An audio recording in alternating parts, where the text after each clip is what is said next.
வேண்டாமா? ரெக்கார்டிங் போயிட்டு இருக்கு. விநாயகனுக்கு ஆரம்பிச்சிடலாம். சிவாய நம. தென்னாடுடைய சிவனே போற்றி, எந்நாட்டவர்க்கும் இறைவா போற்றி, காவாய் கனகத்திரளே போற்றி, கைலை மலை போற்றி போற்றி, அருள்மிகு உண்ணாமொழி சமேத அண்ணாமலையார் திருவடிகள் போற்றி போற்றி, திருத்தணி முருகப் பெருமான் மலரடிகள் போற்றி போற்றி, அருள்மிகு சிவகாமி அம்பாள் சமேத அருள்ஜோதி நாதனே திருவடிகள் போற்றி போற்றி, அனைத்தடியார்களுக்கும் திருவடி வணக்கம். குருவாழ்க, குருவே துணை, குருவே சரணம். தெளிவு குருவின் திருமேனி காண்டல், தெளிவு குருவின் திருநாமம் செப்பல், தெளிவு குருவின் திருவார்த்தை கேட்டல், தெளிவு குருவுரு சிந்தித்தல் தானே, தெளிவு குருவுரு சிந்தித்தல் தானே. திருச்சிற்றம்பலம். ஐயா, நீங்களே நாடுவ துதி பாடி விநாயகர் பாடல் பாடி ஆரம்பிச்சிருங்கய்யா. சிவாயன் நம. பார்வதிபதே ஹர ஹர மகாதேவா. தென்னாடுடைய சிவனே போற்றி, எந்நாட்டவர்க்கும் இறைவா போற்றி, காவாய் கனகத்திரளே போற்றி, கைலை மலையானே போற்றி போற்றி, ஐந்து கரத்தனை ஆணை முகத்தனை, இந்த நிலம்பிரை போலும் எயிர்த்தனை, நந்தி மகந்தனை ஞான கொழுந்தினை, முந்தியில் வைத்தடி போற்றுகின்றேனே, போலியர்கோன் போலித்த புகழியர்கோன் கலல் போற்றி, ஆலிமிசை கல்மிதப்பில் அணைந்த பிரான் அடி போற்றி, வாலி திருநாவலூர் பண் தொண்டர் பதம் போற்றி, ஓலிமலி திருவாத ஊரர் திரு தாள் போற்றி.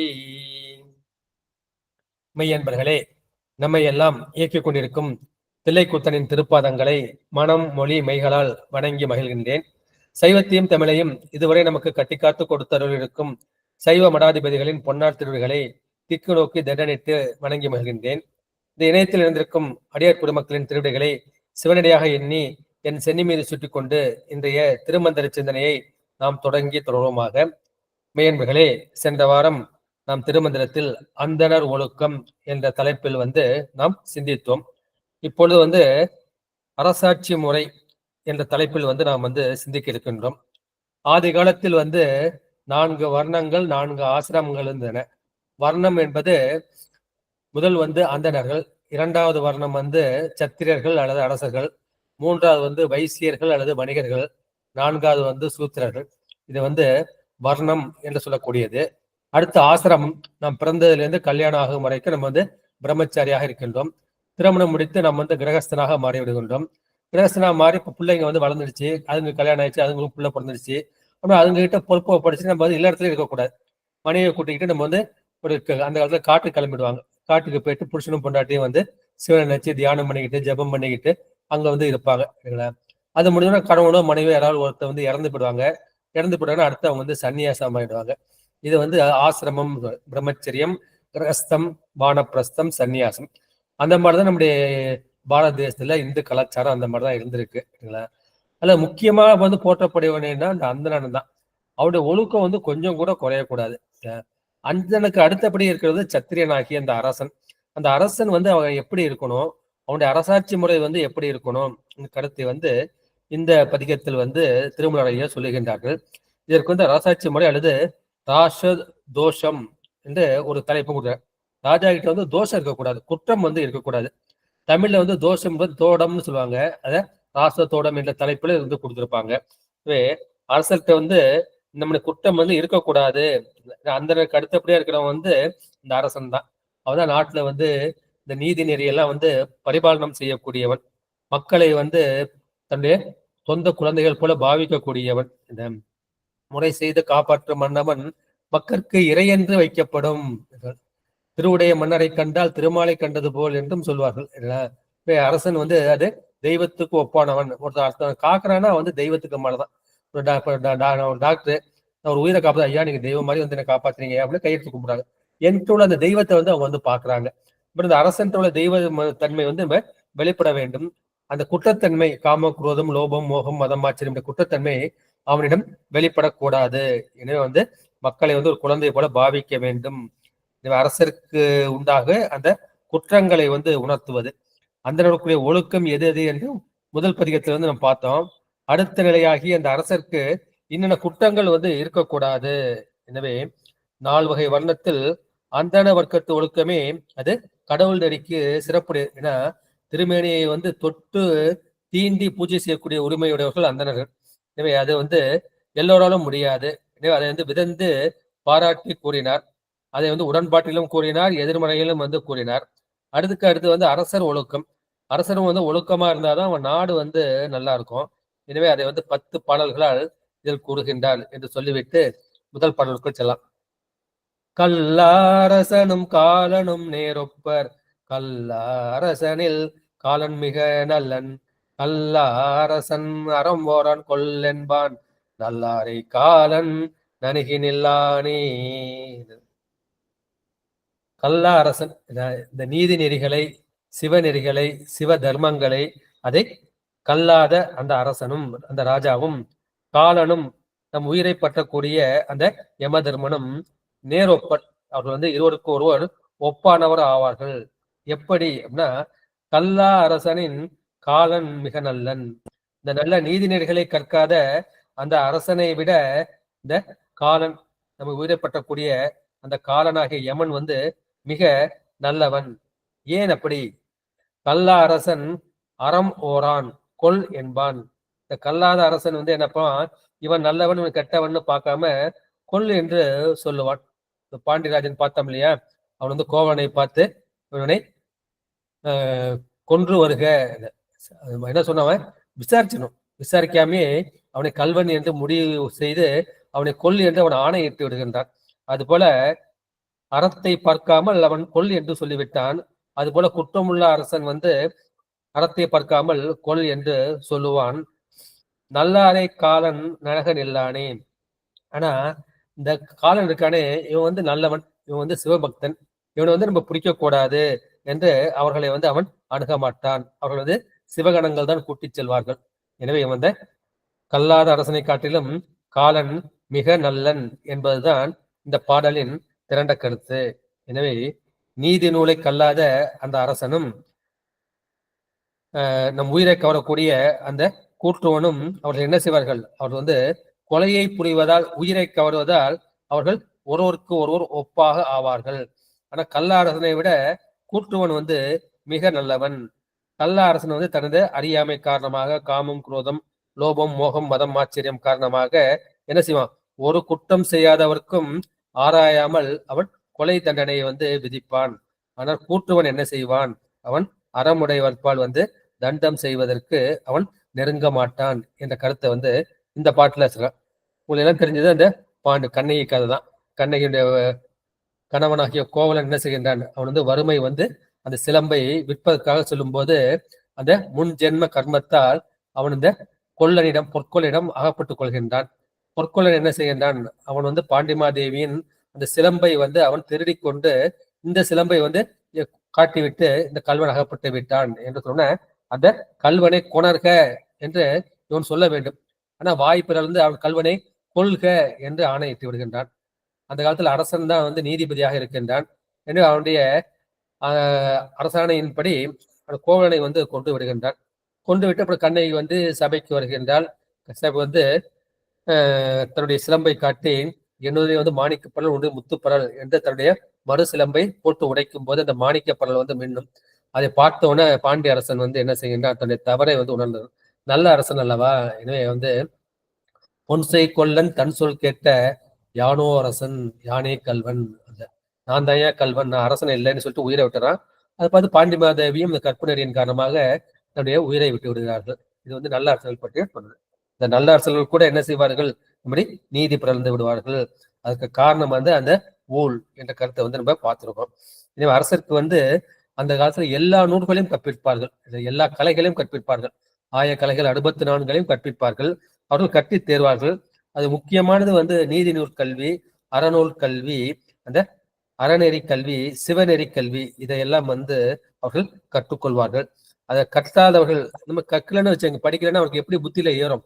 புத்தில ஏறாம அவன் என்ன செய்வான், அறியாமை காரணமாக தண்டனையை வந்து கொடுப்பான். இதுல வந்து நம்ம சங்க இலக்கியம் இருக்கு. அந்த சங்க இலக்கியத்துல வந்து நன்னன்னு ஒரு அரசன் இருக்கான். அந்த நன்னன்ங்கிற அரசன் என்ன செய்யறான், அவன் பெண் கொலை செய்கின்றான். அந்த பெண் கொலை செய்தனால் அவனுக்கு மிகப்பெரிய பாவம் வந்து செய்யப்படுகின்றது. எனவே அரசன் என்பவன் கற்க வேண்டும். அந்த நீதி நூல்களை, அறநூல்களை, சிவநெறி நூல்களை கற்க வேண்டும் என்ற கருத்தை சொல்லிவிட்டு 2வது பாடலுக்கு வந்து நாம் செல்லலாம். நாடொரும் மன்னவன் நாட்டில் தவநெறி நாடொரும் நாடி அவன் நெறி நாடானில் நாடொரும் நாடு கெடுமுடன் உண்ணுமால் நாடொரும் செல்வம் நரபதி குன்றுமே.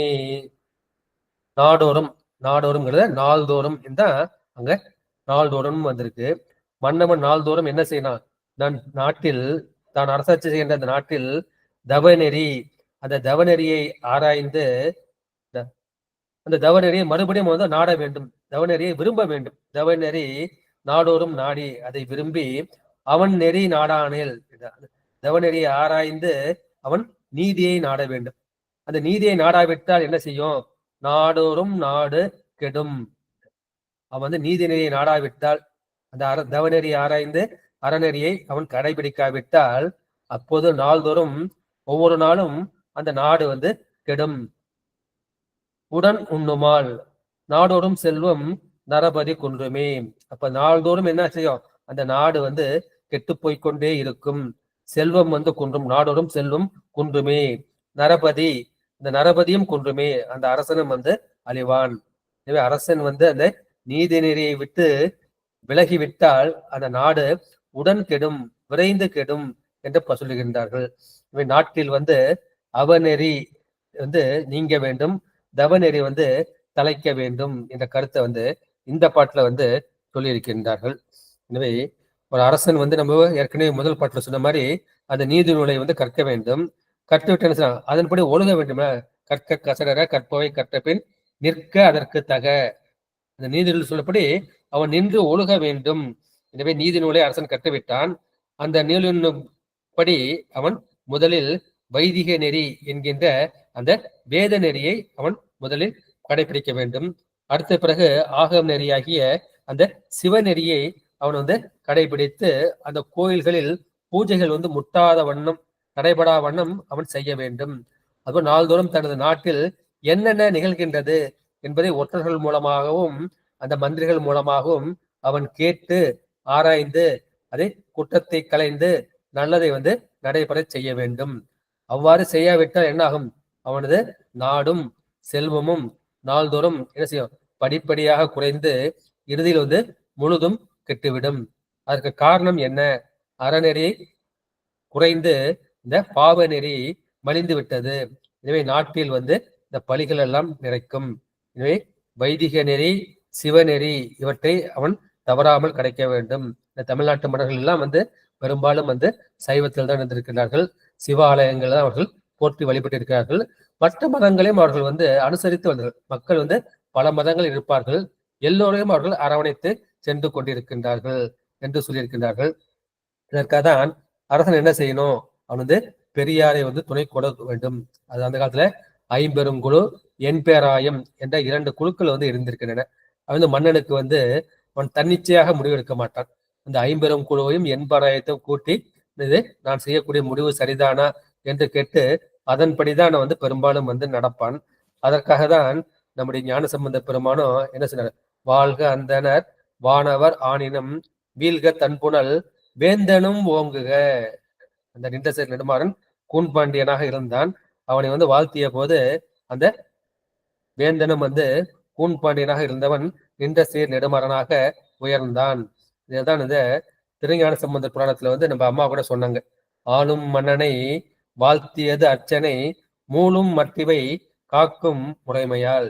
ஏன் வந்து மன்னனை வாழ்த்தினாரு அப்படின்னா அவன் வந்து மக்களை வந்து காக்க வேண்டும் என்ற கருத்தை வந்து இந்த பாட்டுல பார்த்திருக்கோம். அதாவது பார்த்தோம்னா நம்ம திருத்தொண்டர் புராணம் என்கிற பெரிய புராணத்துல பல அரசர்கள் வந்து நல்லாட்சி புரிந்ததை வந்து நம்ம பார்க்கிறோம். நம்முடைய மூர்த்தி நாயனார் அவர்லாம் வந்து நல்ல அரசாட்சி, உண்மையால் உலகாண்ட மூர்த்திக்கும் அறியேன். அதுபோல வந்து உத்ராக்கம், திருநீரு, இந்த சடாமுடி, அந்த 3 தான் அந்த மும்மையால் உலகாண்ட மூர்த்திக்கும் அடியேன் என்று சொல்லியிருக்கின்றார்கள். இப்படி கலரிட்டு அறிவார் புராணம் வந்து பார்த்திருக்கோம். அவர் சிவன்கிட்ட என்ன கேட்கிறாரு, எனக்கு வந்து மக்கள் பேசக்கூடிய மொழி மட்டும் இல்லை, மற்ற விலங்குகள் பறவைகள் அதுங்க மனசுல என்ன இருக்கு, அதுங்கள்ட்ட என்ன குறை இருக்கு, அதையும் நான் தெரிஞ்சுக்கணும். எனவே மற்றவர்கள் வந்து கலருவதையும் நான் அறிய வேண்டும் என்ற வேண்டுகோளை வந்து வைப்பார் இல்லையா. எனவே அரசன் வந்து தன் கீழ் வாழும் மக்களுக்கு என்ன செய்யணும், அவருடைய உடல் நலத்தை காக்க வேண்டும், மனநலத்தை காக்க வேண்டும், அந்த உயிர் நலத்தையும் காப்பதற்காக அவன் சிவநெறிகளை பின்பற்ற வேண்டும் என்ற கருத்தை வந்து 2வது பாட்டுல வந்து சொல்லியிருக்கின்றார்கள். 3வது பாடல், வேட நெறி நில்லார் வேடம் பூண்டென் பயன், வேட நெறி நிற்போர் வேடம்மை வேடமே, வேட நெறி நில்லார் தம்மை விரல் வேந்தன், வேட நெறி செய்தால் வீடதுவாகுமே. இப்போ வந்து நான் வந்து சிவவேடம் பூண்டிருக்கேன். சிவவேடம் போட்டுக்கிட்டு சிவத்துக்கு உண்டான ஒழுக்கத்தோடு வந்து நான் ஒழுக வேண்டும். நான் வந்து வெளியில வந்து சிவவேடம் போட்டுக்கிட்டு உள்ளுக்குள்ள வந்து நான் அவ வாழ்க்கையை வாழ்ந்துகிட்டு இருந்தேன்னா அந்த பாவம் வந்து என்னை மட்டும் சாராது, என்னை அரசாளுகின்ற அந்த அரசனுக்கும் வந்து போய் சேரும். எனவே என்னை வந்து அவன் திருத்த வேண்டிய கவனம். ஒற்றர்கள் மூலமாக அவன் வந்து ஒவ்வொருவரையும் கண்காணிக்க வேண்டும். கண்காணித்து இவர்கள் வந்து வேட நெறி பூண்டிருக்கின்றார்கள், தவ வேடத்தை பூண்டிருக்கின்றார்கள். அவர்கள் வந்து தவ வேடத்தின்படி அவர்கள் நடந்து கொள்கிறார்களா என்பதை அரசன் வந்து கண்காணிக்க வேண்டும். கண்காணிப்பது அவனுக்கு கடமை. அதுபோல உண்மையான தவ வேடம் பூண்டிருந்தால் அவர்களை காப்பது வந்து அரசனின் கடமை. வேடநெறி இருக்கார்களை தண்டிப்பதும் அந்த அரசனின் கடமை. பாட்டுக்குள்ள போலாம். வேடநெறி நில்லார் வேடம் பூண்டு என் பயன், அந்த மேற்கொண்ட தவ வேடத்திற்கு தக்க நல்லொழுக்கம் உள்ளாதவர்கள். நான் வந்து திருநீர் போட்டுக்கிட்டு ருத்ராட்செல்லாம் போட்டுக்கிட்டு அஞ்செழுத்து சொல்லிக்கிட்டு அந்த நெறிப்படி நிக்கல அப்படின்னா தவம் பூண்டு என் பயன், இந்த வேடத்தை பூண்டு என்னால் என்ன பயன் இருக்கின்றது? ஒரு பயனும் கிடையாது. வேட நெறி நிற்போர் வேடம் மெய் வேடமே. எப்ப வந்து நான் வந்து திருநீறு ருத்ராக்கம் ஐந்தெழுத்துலாம் நான் சொல்லிக்கிட்டு இருக்கணுமோ அந்த ஒழுக்கத்திலிருந்து தவறாமல் அந்த ஒழுக்க நிற்பதுதான் அந்த உண்மையான வேடம். வேட நெறி நிற்போர் வேடம் மெய் வேடமே. அந்த நெறிப்படி நான் நிற்க அதற்கு தகடு சொன்ன மாதிரி அதன்படி நான் நின்று ஒழுக வேண்டும். அப்பொழுதுதான் நான் பூண்ட வேடம் வந்து மெய் வேடமாக உண்மை வேடமாக இருக்கும். வேட நெறி நில்லார் தம்மை விரல் வேந்தன், வேட நெறி செய்தல் வீடது ஆகுமே. இந்த மாதிரி தவ வேடம் வந்து பூண்டு இருக்கின்றார்கள். ஆனா அந்த தவ நெறிப்படி அவர்கள் வந்து நிற்கவில்லை. அவர்களை விரல் வேந்தன், அந்த வெற்றியுடைய வலிமையுடைய வேந்தன் என்ன செய்யணும், அந்த வேட நெறி செய்தல் வீடு அது ஆகுமே. அந்த நெறிப்படி அவர்களை ஒழுகச் செய்ய வேண்டும். அந்த மாதிரி செய்தால் அந்த வேட நெறி பூண்டவனுக்கும் வந்து வீட்டின்பம் கிடைக்கும், அந்த அரசனுக்கும் வீட்டின்பம் கிடைக்கும் என்ற அந்த கருத்தை வந்து இந்த பாட்டுல வந்து சொல்லி இருக்கின்றார்கள். எனவே நம்ம வந்து ஒவ்வொரு தொழிலுக்கும் வந்து ஒரு வேடம் இருக்கு. ஒரு வக்கீல்னா அதுக்கு ஒரு வேடம் இருக்கு, டாக்டர்னா அதுக்கு ஒரு வேடம் இருக்கு. ஆனா அந்த காலத்துல நான் சொன்ன மாதிரி அந்த வர்ண ஆசிரமத்துக்கு ஒன்னொன்னுக்கும் ஒரு கோலம் வந்து இருந்தது, ஒரு வேடம் வந்து இருந்தது. எனவே ஒவ்வொரு உயர்ந்த தொழிலுக்கும் அதற்குரிய அந்த வேஷம் அல்லது கோலம் வந்து இன்றியமையாதது, முக்கியமானது. ஆனால் அந்த வேடத்தை பூண்டு அந்த கோலத்தை மட்டும் பூண்டு அந்த நெறியில் நிற்கவில்லை. அந்த மாதிரி நெறி நின்றால் அப்போது என்ன பயன் கிடைக்கும்? ஒரு பயனும் கிடைக்காது. நான் வந்து சொல்வது ஒன்றாகவும் செய்வது ஒன்றாகவும் நினைப்பது ஒன்றாகும், 3 காரணங்களும் வேறுபட்டு விடுகின்றது. அந்த மாதிரிதான் எனக்கும் பயன் இல்லை, மற்றவர்களுக்கும் வந்து பயன் இல்லை, என்னை சூழ்ந்து நிற்பவர்களுக்கும் வந்து பயன் கிடையாது. வந்து யார் வந்து சொன்னபடி அதை வந்து பேசி செயலில் இருக்கின்றார்களோ அதுதான் வந்து உண்மை கோலமாக உண்மை தவ வேடமாக இருக்கும். ஒருவன் வந்து அந்த வேடத்தை மட்டும் சிவவேடத்தை மட்டும் புனைந்து அதற்குரிய அந்த சிவநெறியில் நிற்கவில்லை. அப்பொழுது அரசன் என்ன செய்யணும், அந்த செயலில் அவனை நிற்பதற்கு உண்டான அந்த செயல்களை வந்து செய்யணும்.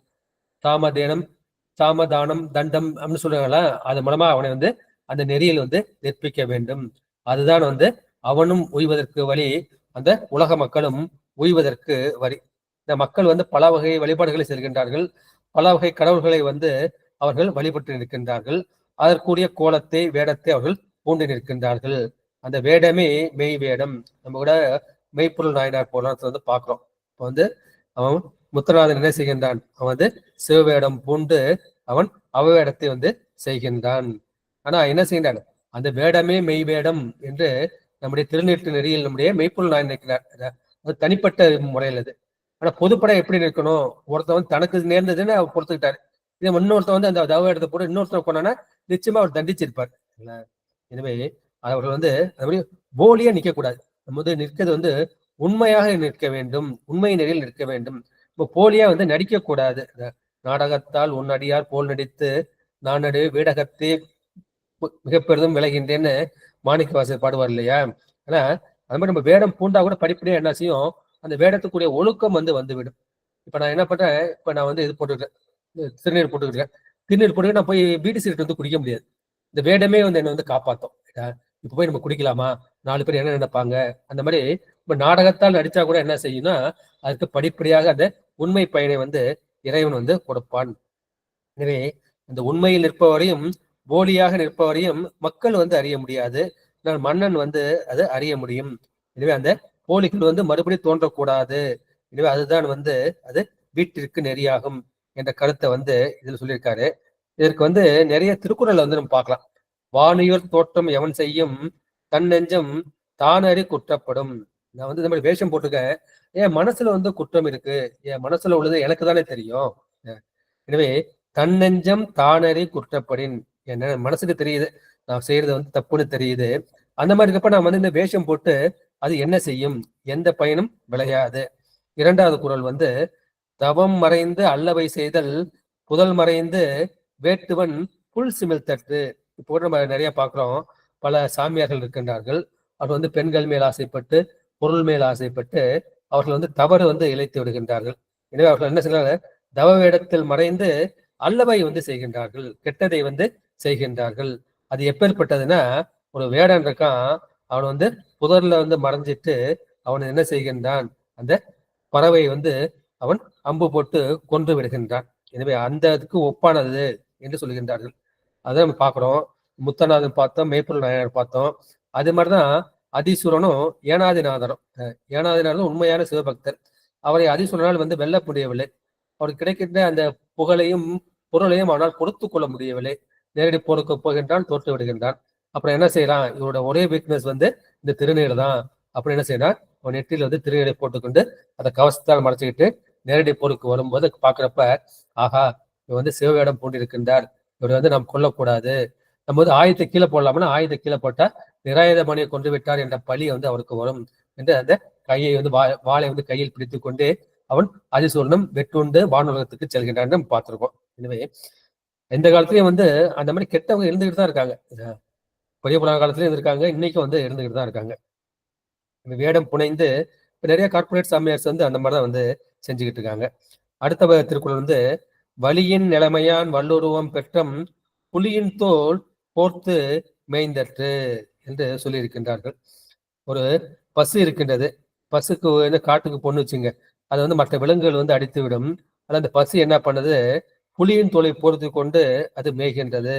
அது போல மற்றவர்களை ஏமாற்றுவதற்காக இந்த காரியத்தை செய்கிறது, அதாவது வைத்து பிறப்பாக செய்யுது.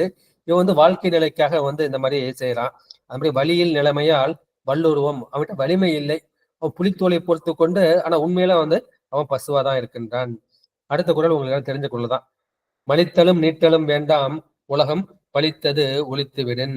உலகம் பழிக்கின்றது நீ நீக்கிவிட்டால் உனக்கு என்ன செய்யலாம், நீ வந்து நம்முடைய சைவ மடாதிபதிகள் ஒண்ணு வந்து தலை வந்து மொட்டையாக முண்டனம் செய்து கொண்டு இருப்பார்கள், அல்லது தாடி வளர்த்து கொண்டு இருப்பார்கள். அது மாதிரி மலித்தலும் நீட்டலும் வேண்டாம், நீ வந்து தலையை மொட்டடிச்சுக்கவும் வேண்டாம், தாடி வளர்க்கவும் வேண்டாம், நீ வந்து உலகம் பழித்ததை ஒழிக்க வேண்டும். எனவே திரண்ட கருத்து என்ன, இந்த மாதிரி போலி சாமியார்கள் தோன்றாதவாறு காப்பது அரசனுடைய கடமை என்று சொல்லியிருக்கின்றார்கள். இதேதான் நம்முடைய அப்பர் பெருமானும் வந்து தாண்டகத்திலிருந்து சொல்லுவார், கண்டா பொருள பாப்பர். எவரேனும் தாமாக இலாடத்திட்ட திருநீரும் சாதனமும் கண்டால் உள்கி. அதாவது தானா வந்து அந்த லலாடம் என்கின்ற நெற்றியில் வந்து திருநீரும் இந்த கண்டிகையும் கண்டால் உள்கி, அதை நினைந்து ஓராதே அவரவரை கண்ட போதே உகந்து அடிமைத்திறம் நினைந்து அங்கு ஓந்து நோக்கி அவர்களை மகிழ்ச்சியோடு பார்த்து இவர் தேவர் அவர் தேவர் என்று சொல்லி இரண்டாட்டாத ஒளிந்தீசன் திறமை பேணி, அந்த தேவர் இந்த தேவர்லாம் கிடையாது, இந்த சிவன் தான் நம்மளுக்கு உண்மையான கடவுள் என்று பேணி கவராதே தொழும் அடியார் நெஞ்சினுள்ளே, இந்த சிவனை மட்டும் வழிபடக்கூடிய அந்த அடிகள் நெஞ்சினுள்ளே கன்றாப்போர் நடுதறியை காணலாமே. கன்றாப்போர் நடுதறியாகி நம்முடைய சிவபெருமானை பார்க்கலாம். எனவே நம்ம வந்து அருள் நெறியில் நிற்க வேண்டும். அது வந்து அன்பு நெறி மார்க்கம் அல்லது பக்தி மார்க்கம் என்று சொல்லப்படும். இரண்டாவது வந்து விதி மார்க்கம். விதி மார்க்கம்னா அந்த உலகிலே கடவாத நூல் நெறியை பற்றியதான் விதி மார்க்கம். இது இரண்டும் ஒண்ணுக்குள் ஒன்று முரண்படாமல் இருப்பதை நாம் அறிய வேண்டும் என்று சொல்லிவிட்டு அடுத்த பாடலுக்குள் வந்து செல்லலாம். மூடம் கெடாதோர் சிகை நூல் முதற்கொள்ளில் வாடும் புவியும் பெருவாழ்வு மன்னனும் வீடொன்றிலனாகும் ஆதலால் பேர்த்துணர்ந்து ஆடம்பர நூல் சிகை அறுத்தானன்றே. இந்த காலத்துல பெரியார் சொன்னதை வந்து இவர் இந்த இடத்துல வந்து சொல்லியிருக்கின்றார். மூடம் கெடாதோர், அவன்கிட்ட வந்து மூடம்னா அறியாமை குறிக்கும். அந்த அறியாமை வந்து நீங்க பெறவில்லை. நம்மிட ஆணவம் கண்மம் மாயில அந்த ஆணவமாகிய அறியாமை வந்து நீங்க வேண்டும். அந்த அறியாமை நீங்காமல் நான் என்ன செஞ்சேன், சிகை நூல் முதல் கொள்ளில் சிகையாகி அந்த உச்சி குடுமை வந்து வச்சுக்கிறது. பூநூல் வந்து நூல்னா பூநூலை குறிக்கும், சுவைனா அந்த உச்சி குடுமையை வந்து குறிக்கும். அதே போல முதல்னா எக்ஸெட்ரா எக்ஸெட்ரா சிகை நூல் முதலானவற்றை கொண்டால், அவற்றை வேடங்களை கொண்டால் வாடும் புவியும் பெருவாழ்வு மன்னனும். அப்ப என்ன செய்யும், புவியும்னா அந்த மண்ணுலகம், அந்த மண்ணுலகம் வந்து வாடும், வாழ்வு கெட்டு வாடி போய்விடும். பெருவாழ்வு மன்னனும் பீடு ஒன்று இளனாகும். இந்த பெரிய பெருமையுடைய வாழ்வையுடைய அந்த அரசனும் பீடு என்கின்ற பெருமை இல்லாமல் போய்விடுவான். அரசனுக்கு பெருமை குறைந்துவிடும். ஆதலால் எனவே பேர்த்து உணர்ந்து நன்றாக ஆராய்ந்து ஆடம்பர நூல் சிகை அறுத்தான் அன்றே. அவன் வந்து பொய் வேடம் வந்து போன்றிருக்கின்றான். அந்த சிகையையும் பூநூலையும் வந்து போட்டுக் கொண்டிருக்கிறான். அவன் செய்வதெல்லாம் அவமான செயல்கள். பெண்களை வந்து கவர்வது, பொருள்களை வந்து பற்றி கொள்வது, அது மாதிரி செஞ்சுட்டு இருக்கான். அப்படின்னா என்ன செய்யணும், அவனை ஒருத்தரும் நம்பக்கூடாதுன்னு அரசன் என்ன செய்யணும், அந்த சிகை அறுத்தான் அன்றே. அந்த சிகையையும் பூநூலையும் அரசன் வந்து அறுப்பதுதான் நல்லது என்ற கருத்தை வந்து இந்த பாட்டுல வந்து சொல்லி இருக்கின்றார்கள். இதற்கு என்ன விளக்கம் என்ன வேணும் அப்படின்னா வந்து, பிரம்மத்தை உணர்ந்தவனே பிராமணன், பார்ப்பவன் யார் என்று பார்ப்பவன் தான் பார்ப்பனன். அவன் பிரம்மத்தையும் வந்து அறியவில்லை, பார்ப்பவன் வந்து ஆன்மா என்பதை அவனும் வந்து அறியவில்லை, சிவத்தையும் அறியவில்லை, தன்னுடைய உயிராகிய ஆன்மாவையும் அறியவில்லை. ஆனால் வந்து நான் பிரம்மத்தை உணர்ந்து விட்டேன், என் ஆன்மாவை நான் தரிசித்து விட்டேன் என்று வாய்ப்பறையை சாட்டிவிட்டு அவன் என்ன செய்கின்றான், அவன் பிராமண குலத்தில் வந்து பிறந்து விட்டான். இருந்தாலும் அறியாமை வந்து அவனுக்கு நீங்கவில்லை. அவன் வந்து நான் அந்தணன் என்று குலப்பெருமையை கூறிக்கொண்டு அவன் என்ன செய்கின்றான், இந்த பிராமணருக்குரிய அந்த சிகையையும் இந்த பூநூலையும் அவன் பூண்டு கொள்கின்றான். பூண்டு கொள்வதால என்ன செய்யும், அப்பொழுது அவன் வந்து அந்த அந்தண நெறியிலிருந்து அந்தணர் ஒழுக்கத்திலிருந்து அவன் பிறந்து விட்டான். அந்த பிறந்ததுனால நாட்டில் வந்து மழை வளம் குன்றும், எல்லா வளமும் வந்து குன்றும். எனவே அந்த அரசன் என்ன செய்ய, ஏன் இந்த நாட்டுல வந்து மழை பெய்யல, ஏன் அந்த மாதிரி துர்நிமித்தங்கள்லாம் நிகழுது அப்படின்னு அந்த அரசன் வந்து ஆராய்ந்து செய்ய வேண்டும். அந்த மாதிரி ஆராய்ந்து அதை நீக்காவிட்டால் என்ன செய்கின்றான், அவன் தன்னுடைய அரச கடமையை செய்யவில்லை. எனவே அவனுக்கு பெருமை வந்து படிப்படியாக குறையும், முடிவில் அந்த பெருமை வந்து அற்று போய்விடும். எனவே அரசன் என்ன செய்கின்றான், அந்த அந்தணரின் பொய் நிலையை, அந்த உண்மை இல்லாத அந்த நிலையை அவன் பலவற்றாலும் பேர்த்து உணர்ந்து ஆராய்ந்து அறிந்து இது வந்து மற்றவர்களை மறுட்டி அது பணம் கொள்வதற்காக, அதிகாரம் கொள்வதற்காக போடப்பட்ட வேடம் என்று அந்த பொய் வேடத்தை கலைந்து அறிய செய்தால்தான் அப்ப என்ன செய்யலாம், நன்றே, உலகத்திற்கும் தனக்கும் நன்மை உண்டாகும், பலருக்கும் வந்து நன்மை உண்டாகும்.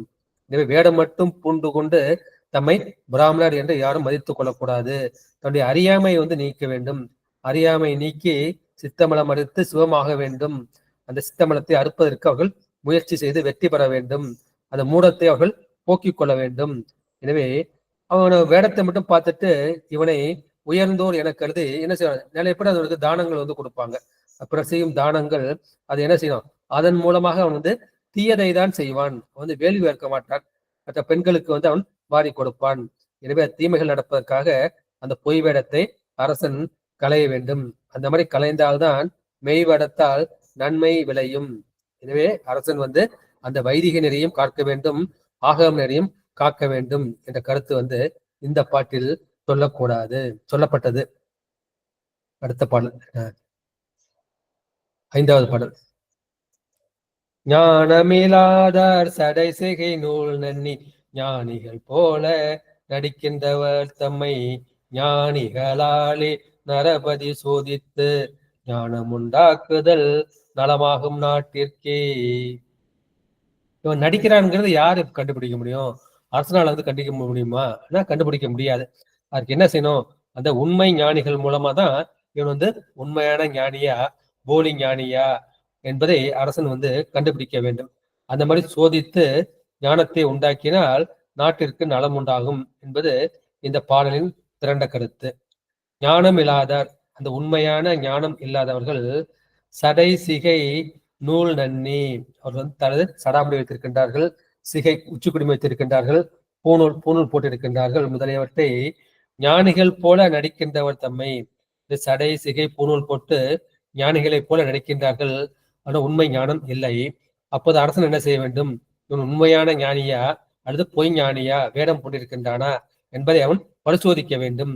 அவன் யாரால் பரிசோதிப்பான்? அவள் தம்மை ஞானிகளாலே நரபதி சோதித்து, நரபதி என்பது அரசனை குறிக்கும். இந்த அரசன் என்ன செய்யணும்? உண்மை ஞானிகளை கொண்டு அவன் சோதிக்க வேண்டும். சோதித்து அப்போது அவர்களுக்கு என்ன செய்யணும்? எடுத்தோடனே தண்டிச்சிடக்கூடாது. அவர்களுக்கு ஞானம் உண்டாக்குதல், அவர்களுக்கு சரியை கிரிய யோகத்தை சொல்லிக் கொடுத்து விட்டு அவர்களுக்கு அந்த ஞானத்தை உண்டாக்கினால் அது நாட்டிற்கு நலம் பயக்கும். எனவே ஞானம் இல்லாதவர்கள் வேடம் மட்டும் பூண்டால் என்ன செய்யும்? அது தீமை நிகழ்ந்து நாட்டை கெடுக்கும். எனவே அதை பாதுகாக்க வேண்டும். எனவே அவர்களுக்கு ஞானத்தை கொடுத்தால் அது 2 மடங்கு நலம் பயப்பிக்கும் என்ற கருத்தை வந்து இந்த பாட்டுல வந்து சொல்லியிருக்கின்றார்கள். எனவே சிவஞானம் இல்லாத அந்த போலி ஞானிகள் சிவஞானம் பெற்று சிவனே ஆனது போல அவர்கள் வந்து சடை சிகை பூணூல் போன்றவற்றை புனைந்து கொண்டு ஞானிகள் போல நடிக்கின்றார்கள். அவர்களை அரசன் என்ன செய்யும்? சிவஞானிகள் மூலமாக பரிசோதனை செய்து அவர்களை உண்மை சிவஞானிகளாக மாற்றினால் நாட்டிற்கு நன்மை உண்டாகும். அவ்வாறு செய்யாவிட்டால் நாட்டிற்கு தீமை உண்டாகும் என்ற கருத்தை வந்து இந்த பாட்டில் சொல்லியிருக்கின்றார்கள். எனவே அரசன் வந்து அரச நெறியிலும் சரி, கடவுள் நெறியிலும் சரி, சிவநெறியை பழுதுபடாமல் காக்க வேண்டும் என்பது இந்த பாடலின் திரண்ட கருத்து. அடுத்த 6வது திருப்பாடல். ஆவையும் பாவையும் மற்றறவோரையும் தேவர்கள் போற்றும் திருவேடத்தாரையும் காவலன் காப்பவன் காவாதொழிவனில் மேவும் மறுமைக்கு மீளா நரகமே. ஆவையும், என்பது பசுக்களை வந்து குறிக்கும். இதே பசுக்களையும் பாவையும், பாவை என்பது பெண்களை குறிக்கும். அந்த பெண்களையும் மற்ற அறவோரையும், மற்ற அறத்தில் இருக்கக்கூடிய அந்த ஞானிகளையும் தேவர்கள் போற்றும் திருவேடத்தாரையும், அந்த தேவர்களையும் வந்து வணங்கக்கூடிய திருவேட பொலிவுடைய அந்த முனிவர்களையும் ரிஷிகளையும் ஞானிகளையும் காவலன் காப்பவன், அவன் காப்பவன் தான் அரசன். காவாது ஒளிவனில், அந்த மாதிரி காக்காமல் விட்டுவிட்டால் மேவும் மறுமைக்கு மீளா நரகமே. அந்த மாதிரி அவன் விட்டுட்டா என்ன செய்யும்? அவனுக்கும் வந்து அந்த மீளா நரகம் வந்து கிடைக்கும். இப்ப பாவைனா அந்த பாவை விளக்கு நம்ம கோயில பார்த்திருக்கோம். அது வந்து அந்த பொம்மை, அந்த பதுமையத்தை வந்து குறிக்கும். அந்த பாவை போன்ற மகளிரை வந்து குறிப்பது அதை ஆகுபெயராக கொள்ள வேண்டும். மாதவர் நோன்பும் மடவார் கற்பும் காவலன் காவல் இன்றனில் என்றாம் என்று நம்ம ஏற்கனவே ஒரு பாட்டில் வந்து பார்த்திருக்கோம். மாதவர்கள் நோன்பும், யார் வந்து தவத்தை செய்கின்றார்களோ அவருடைய நோன்பும், மடவார் கற்பும், அந்த பெண்களின் கற்பையும் காவலன் வந்து காக்க வேண்டும். இன்றனில் என்றான், இல்லைன்னா செய்யும் அது 2 கெட்டு போயிடும். பொற்கை பாண்டியன் கதை வந்து பார்த்திருக்கோம். இந்த பொற்கை பாண்டியன் அரசாட்சியில வந்து ஒரு கணவனும் மனைவி வந்து பேசிக்குவாங்க. அந்த ராஜா வந்து இரவு நேரத்துல வந்து அந்த காவலுக்கு வந்து போவான்.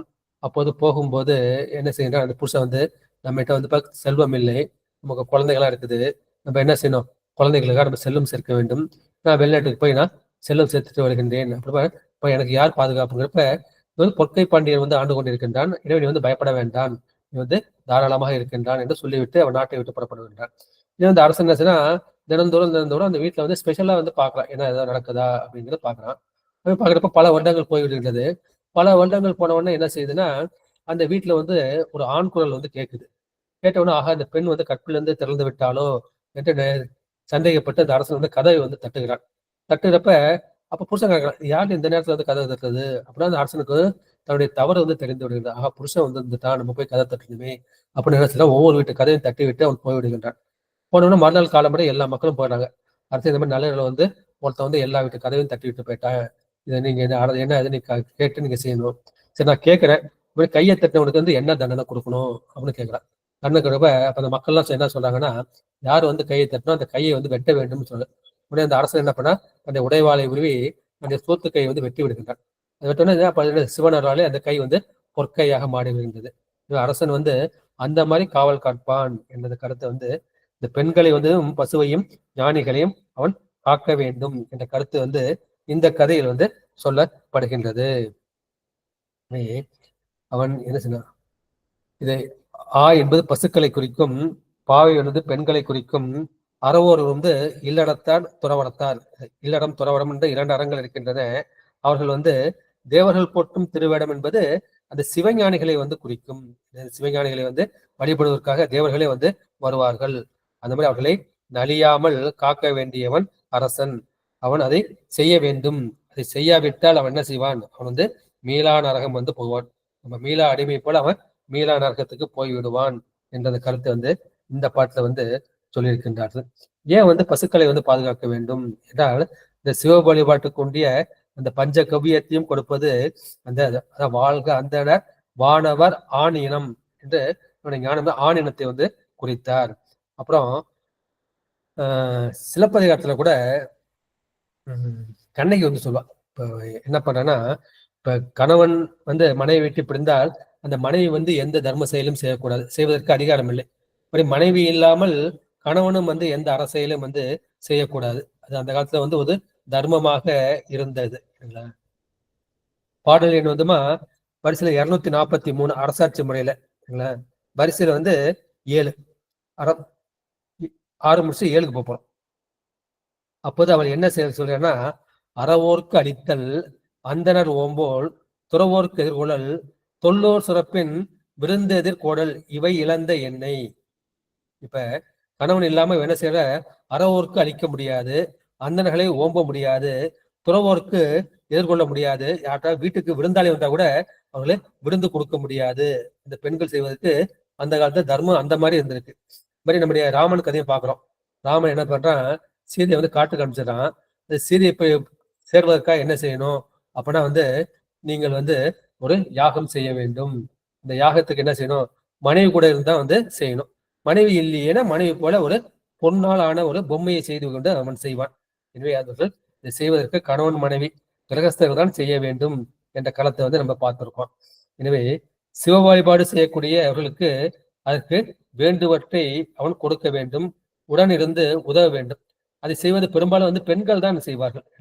ஒரு பிராமணன் வந்து வேலினா மற்ற காரியம் செய்வதற்கு இப்ப காலத்துல ஆம்பளைங்க வச்சிருக்காங்க. அதாவது வீட்டு மனைவி தான் எல்லாவற்றையும் செய்வார். எனவே அந்த அறம் முதல் பொருள்களை வந்து உலகத்திற்கு சொல்பவர்கள் அந்த துறவர நெறியில் நிற்பவர்கள். நம்ம எல்லா இடத்துல இருக்கப்ப அந்த துறவரத்தை நம்ம பெருசா வந்து மதிப்போம். அதுபோல சிவஞான பக்ததிகளை உலகுக்கு வழங்குபவர்கள் சிவன் அடியார்கள். எனவே அவர்கள் வந்து அதை செய்ய வேண்டும்.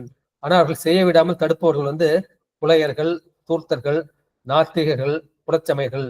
எனவே அந்த புலையர்களையும் தூர்த்தர்களையும் நாத்திகவாதிகளையும் புறச்சமைகளையும் பெருமான் அரசன் என்ன செய்ய வேண்டும், அவர்களை தண்டித்து காக்க வேண்டும். இது அரசனுக்கு வந்து கடமை என்ற கருத்தை வந்து இந்த பாட்டுல சொல்லியிருக்கின்றார்கள். எனவே இந்த இல்லற நெறி, துறவர நெறி என்று 2 நெறிகள் இருக்கின்றன. அது வந்து இருவகை நன்னெறிக்கும் ஊறு உண்டாகாதவாறு, துன்பம் உண்டாகாதவாறு காப்பது அரசனுக்கு கடமை. எனவே இதுல என்ன சொல்றேன்னா, யார் வந்து உண்மையான சிவஞானினா, ஆற்றுவார் ஆற்றல் பசி ஆற்றல் அவ்வாற்றல் மாற்றுவாள் ஆற்றலின் பெண். இப்ப தவத்துக்கு போயிட்டானா அவன் பசியை வந்து பொறுத்து கொள்ள வேண்டும். அவன் தான் உண்மையான ஞானி. அப்பேற்பட்டவனை விட ஆற்றுவார் ஆற்றல் பசி ஆற்றல். ஒருத்த பசி வாரான், அவனுக்கு நீ வந்து ஒரு உணவு கொடுத்தீங்கன்னா உனக்கு என்ன செய்யும், அதை விட அதிக பயன்கள் கிடைக்கும். இந்த கருத்தை வந்து பார்க்கலாம். இப்பதான் நம்ம கார்த்திகை அமாவாசை வந்து இல்லையா, அந்த அமாவாசையில வந்து திருவிசநல்லூர்ல வந்து ஸ்ரீதர ஐயாவால்னு ஒருத்தர் இருந்தார். இல்ல வந்து மகாலிங்க பெருமானை வந்து தினசரி வந்து வழிபடக்கூடியவர். அவருடைய தாய் தந்தைகளுக்கு அவர் வந்து என்ன செய்கிறார்கள், அந்த சிரார்த்தம், அன்ன சிரார்த்தம்னா இந்த சாப்பாடு போடுவதோடு செய்வது. அந்த அன்ன சிரார்த்தத்துக்காக வந்து ஏற்பாடு செய்வார். ஏற்பாடு செய்துவிட்டு இந்த காவேரியில் வந்து குளித்து வருவதற்காக அந்த பிராமணர்கள் எல்லாம் போவாங்க. இவரும் குளித்து வரப்ப என்ன செய்வான், ஒருத்தன் வந்து ஐயா எனக்கு பசிக்குதுன்னு கேட்பான். பசிக்குது உணவு கேட்ட உடனே அது வந்து அவருக்கு சிவமா தோணுது. சிவமா தோணுனா அவர் என்ன செய்கின்றார், அந்த பிராமணர்களுக்கு உண்டான அந்த உணவை வந்து அவருக்கு வந்து போட்டு விடுவார். போட்ட உடனே அந்த பிராமணர்களுக்கு வந்து கோபம் வந்து விடுகின்றது. இந்த அண்ணன் நீ வந்து பிராமணன், அன்ன சிரார்த்தம்னா என்ன செய்யணும், அந்த அந்தணர்கள் சாப்பிட்ட அந்த மிச்சத்தை என்ன செய்யணும், இந்த மிச்சத்தை வந்து பசுவுக்கு தான் போடணும், வேற யாருக்கும் போடக்கூடாது. நாங்க சாப்பிடுறதுக்கு மீதே நீ போட்டுட்டியே, ஒரு சண்டாளனுக்கு வந்து நீ போட்டுட்டியே, உடனே உனக்கு வந்து அவங்க வீட்டுல வந்து நாங்க அன்ன சிரார்த்தம் செய்ய மாட்டோம், உங்க முன்னோர்களும் வந்து கடை தேற மாட்டார்கள் என்று கூப்பிட. ஐயா இதுக்கு ஏதாவது பரிகாரம் சொல்லுங்க ஐயா. ஆனா பரிகாரம் என்னன்னா, நீ போயிட்டு கங்கையில போய் குளிச்சுட்டு வந்தாதான் அந்த பாவம் வந்து தொலையும். கங்கைக்கு போயிட்டு வா. ஏன்னா கங்கைக்கு போயிட்டு வா பல வருஷங்கள் ஆகும், அதுக்கு திதி நிக்குமா அப்படின்னு எங்களுக்கு வேற வழி தெரியல அப்படின்னு என்ன செய்யற, அவர் வந்து சிவபெருமானை மகாலிங்க பெருமானை வணங்கி கங்கா அஷ்டகம் என்று 8 பாடல் பாடுகின்றார். இந்த பாடினவன என்ன செய்து அவருடைய வீட்டு கிணற்றிலிருந்து அந்த கங்கை பொங்கி வருகின்றது. பொங்கி வந்து இப்படியே மழை நீர் வந்து இப்ப சென்னையில சூழ்ந்துகிட்டு இருக்கும். அம்மா கூட கேட்டாங்க இல்லையா, இப்படி மழை நீர் வந்து கங்கை நீர் வந்து அந்த அக்ரஹாரம் முழுதும் சூழ்ந்து விடுகின்றது. அப்ப அந்தனர்கள்லாம் பயந்து போய் பெருமானே நீங்கள் மன்னிக்க வேண்டும் என்று வணங்கி அந்த அன்னச்சிரார்த்தத்தை செய்வதாக வரலாறு சொல்கின்றது. இப்ப இன்னொக்கே வந்து கார்த்திகை அமாவாசையில வந்து இது நடந்துகிட்டு இருக்கு. அடுத்து வந்து 7வது திருப்பாடல். திறம் தர முத்தியும் செல்வமும் வேண்டின் மறந்தும் அறநெறியே ஆற்றல் வேண்டும், சிறந்த நீர்ஞாலம் செய்தொழில் யாவையும் அறைந்திடல் வேந்தனற்கு ஆறில் ஒன்றாகுமே. எனவே அரசன் வந்து என்ன செய்ய வேண்டும் என்ற கருத்தை வந்து இந்த பாட்டில் சொல்லி இருக்கின்றார். அதான் திரண்ட கருத்து. 3வது எடுத்துங்க, சிறந்த நீர் ஞாலம் செய்தொழில் யாவையும். எனவே இந்த பூமி இருக்கே, பூமியை வந்து கடல் வந்து சூழ்ந்திருக்கின்றது. அதுதான் இந்த நீரால் சூழப்பட்ட இந்த உலகம். சிறந்த நீர் என்பது இந்த சிறந்த புனலால் தண்ணீரால் சூழப்பட்ட ஞாலம் ஆகிய இந்த உலகத்தின் கண் செய்தொழில் யாவற்றையும், அங்குள்ள மக்கள் வந்து செய்யக்கூடிய எல்லா தொழில்களையும் அதை அறைந்திடில், நான் வந்து சொன்னால் சொல்லும் இடத்து வேந்தனுக்கு ஆறில் ஒன்றாகுமே. அப்போது வேந்தனுக்கு என்ன செய்யணும், அவன் அரசாட்சி நடத்தணும் இல்லையா, அரசாட்சி நடத்துறப்ப என்ன செய்யணும், அங்கு விளைவதில் 6ல் 1 பங்கு அது அரசனுக்கு உரியது. அதான் 6ல் 1 பங்கு அவன் பெற்றுக்கொள்வான். அந்த மாதிரி செஞ்சா என்ன செய்யும், திறந்தரும் முத்தியும் செல்வமும். அப்போது நமக்கு வந்து இம்மை வாழ்வுக்கு வேண்டிய அந்த செல்வமும் மறுமைக்கு வேண்டிய அந்த முக்தியும் அது கிடைக்கும். அது கிடைப்பதற்காக அரசன் வந்து விரும்ப வேண்டும். அந்த மாதிரி இருந்தாச்சுன்னா அவன் மறந்தும் அறநெறியே ஆற்றல் வேண்டும். என்னதுன்னா மறந்து கூட அவன் அறத்திலிருந்து பள்ளக்கூடாது. அவன் வந்து எப்பொழுதும் கனவிலும் நனவிலும் இப்பொழுது அந்த அறத்தையே நினைந்து அறத்தையே செய்ய வேண்டும். இதுல திறந்தர முத்தி, முத்தி உங்களுக்கு எல்லாம் தெரியும், அது 2 வகைப்படும். ஒண்ணு வந்து பதமுக்தி, 2வது வந்து பரமுக்தி.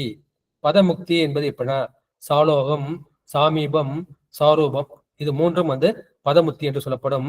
சாயுஜ்யம் வந்து பரமுக்தி என்று படும். நம்ம சரியை செய்தால் சாலோகமாகிய சிவலோகம் வந்து கிடைக்கும்.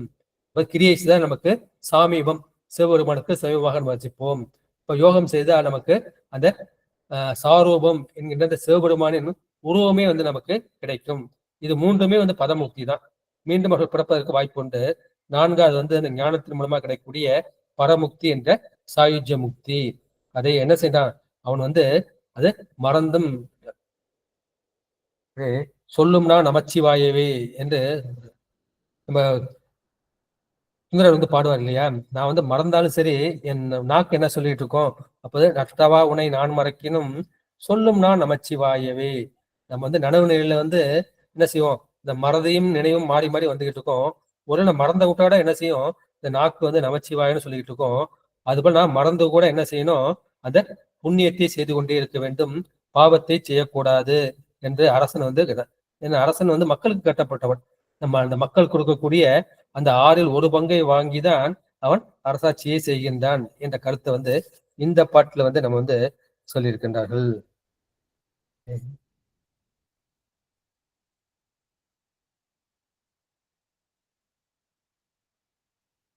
அடுத்து 8வது திருப்பாடல். வேந்தன் உலகை மிக நன்று காப்பது வாய்ந்த மனிதர்கள் அவ்வழியா நிற்பர், பேர்ந்து உலகை பிறர் கொள்ள தாம் கொள்ள பாய்ந்த புலி என்ன பாவகத்தானே. எனவே இந்த பாட்டோட திறந்த கருத்து என்ன? வந்து அரசன் எவ்வழி அவ்வழி மக்கள், யதா ராஜா ததா பிரஜா என்ற உடம்புல ஒரு ராஜா வந்து எப்படி இருக்கானோ அது போலதான் மக்களும் வந்து இருப்பார்கள் என்று சொல்ற. யத்பாவா தத்பவதி, உன் மனசுல நீ என்ன நினைக்கின்றியோ அந்த மாதிரிதான் உனக்கு சூழ்நிலை வந்து அமையும். அது மாதிரி யதா ராஜா ததா பிரஜா, ராஜா எப்படி இருக்கானோ அதை பார்த்தா மக்கள் இருப்பார்கள் என்ற கருத்தை பார்க்கிறோம். நம்ம கூன் பாண்டியன் வந்து அவங்க சமண சமயத்தை சார்ந்ததால மற்றவர்கள் இந்த திருநரோட பூசிக்க மாட்டேங்கிறாங்க. இந்த அரசனை பார்த்து அவர்கள் அவனுக்கு கண்டு முட்டு கேட்டு முட்டு ஆகிவிடுமோ என்று நம்ம அந்த பெரிய புராணத்தை வந்து நம்ம பார்த்திருக்கோம். அரசன் எவ்வழி அவ்வழி குடிமக்கள் என்று சொல்வதுதான் இந்த பாடலின் திரண்ட கருத்து. வேந்தன் பேர்ந்து இவ்வுலகை பிறர் கொல தாம் கொல, இந்த மூன்றாவது வரையில இருந்து பொருள் கொள்ளலாம். பேர்ந்து இவ்வுலகை, பேர்ந்துனா மறுபடியும் இந்த உலகத்தை மீண்டும் மீண்டும் என்ன செய்கின்றார்கள்? பிறர் கொல தாம் கொல. பல அரசர்கள் வந்து இருந்திருக்கின்றார்கள். ஒரு அரசன் இன்னொருத்தவன் கைப்பற்றுவான், அவர்கிட்ட இன்னொருத்தவன் கைப்பற்றுவான், மறுபடியும் அவன் கைப்பற்றுவான். அந்த மாதிரி அரசாட்சி வந்து மாறிக்கிட்டே இருக்கும். அது போல இந்த உலகை மீண்டும் மீண்டும் பிறர் கவரவும் அவர்கள் வந்து தாம் காப்பாற்றிக் கொள்ளவும் அவன் எப்படினான்? பாய்ந்த புலி என்ன பாவகத்தானே. அந்த பாய்ந்த புலியை போல அந்த பாவனை முற்றிய அந்த மன்னவன் என்ன செய்தான்? வேந்தன் உலகை மிக நன்று காப்பது, அந்த மன்னவன் உலகை காப்பது மிக நல்லது. ஏன்னா வாய்ந்த மனிதர்கள் அவ்வழியா நிற்பர். ஏன்னா அந்த அரசன் எந்த வழி நிற்கின்றானோ அது போல அவன் வாழ்கின்ற உலகில் வாழ்கின்ற மக்கள் அவன் வழியாதான் நிற்பார்கள். பாவகம் என்பது என்ன? அது பாவனை முற்றிய நிலை. இந்த பாவகன்ற கருத்தை வந்து நம்ம பல திருமுறைகள்லயும் சித்தாந்தத்தில் வந்து பார்த்திருக்கோம். பாவனை முற்றிய நிலைதான் பாவகம் என்று சொல்லப்படும். எனவே இவன் புலி என்றே எண்ணி, இவன் வந்து புலியை போல இவன் வெற்றி கொள்கின்றான் என்று மாற்று அரசர்களும் என்ன செய்வார்கள்? அவனை எதிர்ப்பதற்கு அஞ்சுவார்கள். அப்பொழுது போர் வராமல் இவன் உலகத்தை வந்து காப்பான். எனவே வேந்தன் உலகை மிக நன்று காப்பது, இந்த அரசன் வந்து உலகத்தை மேற்கூறியவெல்லாம் பார்ப்பது வாய்ந்த மனிதர்கள் அவ்வழியா நிற்பர். அது பலருக்கும் வந்து நன்மையை கொடுக்கும். ஏன்னா அந்த அரசாட்சியில் பொருந்திய மக்கள் மேற்கூறிய நெறிகளிலே வலுவாது நிற்பார்கள். அப்பொழுது அந்த அரசன் என்ன செய்வான்? அவன் காத்தலினுமென்று பிறழ்ந்து விட்டால் பகை மன்னர்கள் வந்து அவன் நாட்டை கைப்பற்றுவார்கள். மறுபடியும் என்ன செய்யணும்? அவன் போரிட்டு அந்த நாட்டை வந்து குடிமக்களை காக்க வேண்டும். எனவே குடிமக்களை தமக்கும் அறத்திற்கும் உரியவராக கருத வேண்டும். அது கருதாமல் தனது நலம் மட்டுமே, எனது நலம் மட்டுமே ஒன்றற்கு உரியதாக கருதி விடுவானையின், அந்த மாதிரி கருதினால் அவன் தனது என்ன செய்வான்? பசியின் பொருட்டு பிற விலங்குகளை கொள்கின்ற புலியோடு ஒத்த தன்மை உடையவன் என்ற மாற்று கருத்தும் இந்த இடத்தில் சொல்லப்படுகின்றது. எனவே அறநிலை அரசன் பிறந்தால் என்ன செய்யலாம்? அவன் வந்து இம்மையும் கெட்டுவிடும் மறுமையும் கெட்டுவிடும் என்ற கருத்தை வந்து சொல்ல. தற்காத்து தற்கொண்டான் பேணி தகை சார்ந்த சொற்காத்து சோர்விலால் பெண், பெண்ணுக்கு மட்டும் சொல்லப்படவில்லை, அரசனுக்கும் சொல்லப்படுகின்றது. அவன் வந்து தற்காத்து கொள்ள வேண்டும், தற்காத்து தலை கொண்டான் பேண வேண்டும். தகை சார்ந்த சொல்காத்து, பாண்டிய மன்னன் வந்து அந்த சொல்லை காக்கவில்லை. கணவனை அந்த கல்வனை வந்து கொணர்க என்று சொல்லாமல் கல்வனை கொள்க என்று சொல்லிவிடுகின்றன. அந்த சொல்லையும் காக்க வேண்டும். பாவகம் பாவிக்கக்கூடிய தன்மை நம்மை சிவமாக பாதிப்பது, இந்த சிவோகம் பாவம்னு சொல்லிருக்கோம்னா, இந்த சிவோ என்று மூச்சிழுத்து கம் என்று மூச்சை விடுவது, அது மாதிரி மூச்சோடு போகும்போது நமக்கு அந்த சிவோகம் தன்மை, எனக்குள் சிவம் இருப்பது எனக்கு புரிய வரும். எனவே அரசன் என்ன செய்யணும்? அந்த கடமையிலிருந்து அவன் வந்து வலுவக்கூடாது. அந்த மாதிரி வலுவினால் அவனுக்கு பெரும் கேடு உண்டாகும் என்ற கருத்தை வந்து இந்த 8வது பாட்டுல சொல்லி இருக்கின்றார். அடுத்து வந்து 9வது திருப்பாடல். கால் கொண்டு கட்டி கனல் கொண்டு மேலேற்றி பால் கொண்டு சோமன் முகம் பற்றி உண்ணாதோர் மால் கொண்டு தேரலை உண்ணும் அருளரை மேல் கொண்டு தண்டம் செய் வேந்தன் கடனே. கால் கொண்டு, கால்ங்கிறது காற்றை வந்து குறிக்கும். காற்று வந்து பிராணவாயு வந்து குறிக்கும். மூலாதாரத்து 3 கனலை காலால் எழுப்பும் கருத்து அறிவித்து, மூலாதாரத்துல வந்து கனலாகி அக்னி இருக்கின்றது, அதை காற்று மூலமாக ஏற்ற வேண்டும். அது மூலாதாரத்துல இருக்கப்ப சிவோன்னு மூச்சு இழுத்து அம்முன்னு வந்து மூச்சை விடணும். இது போய் வந்து என்ன செய்யணும், அந்த சகாசத்தை போயிடும் சிவோன்னு வந்து சகாசத்தை போய் இடிக்கணும். அப்புறம் ஹம்னு சொல்லிட்டு அந்த மூலாதாரத்தை வந்து இடிக்கணும். அந்த மாதிரி செஞ்சோம்னா நமக்கு என்ன செய்யும், அந்த நடுநாடிங்கிற சுழுமுனை நாடி வந்து திறக்கும்.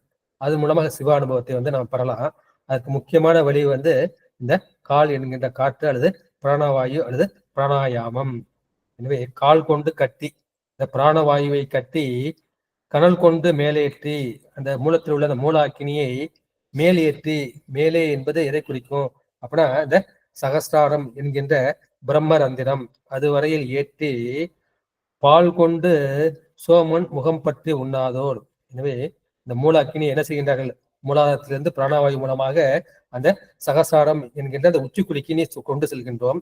அதை ஏற்றி அப்ப என்ன செய்யும், அப்பொழுது அந்த அறப்பகுதியோடு மூலாதாரத்திலிருந்து ஒழுகுகின்ற அந்த மதி அமுதத்தை உண்ணாமல், மதி அமுதம் என்கின்ற அந்த அமுதத்தை உண்ணாமல். நான் ஏற்கனவே சொல்லியிருக்கேன், இந்த உடம்பு வந்து 3 மண்டலத்தின் முக்கிய தூணின்னு நம்முடைய அவ்வையார். 3 மண்டலம் கீழே உள்ளது வந்து இது அக்னி மண்டலம், இது வந்து நெஞ்சு பகுதி வந்து சூரிய மண்டலம், இது வந்து சந்திர மண்டலம் அல்லது மதி மண்டலம் என்று சொல்லப்படும்.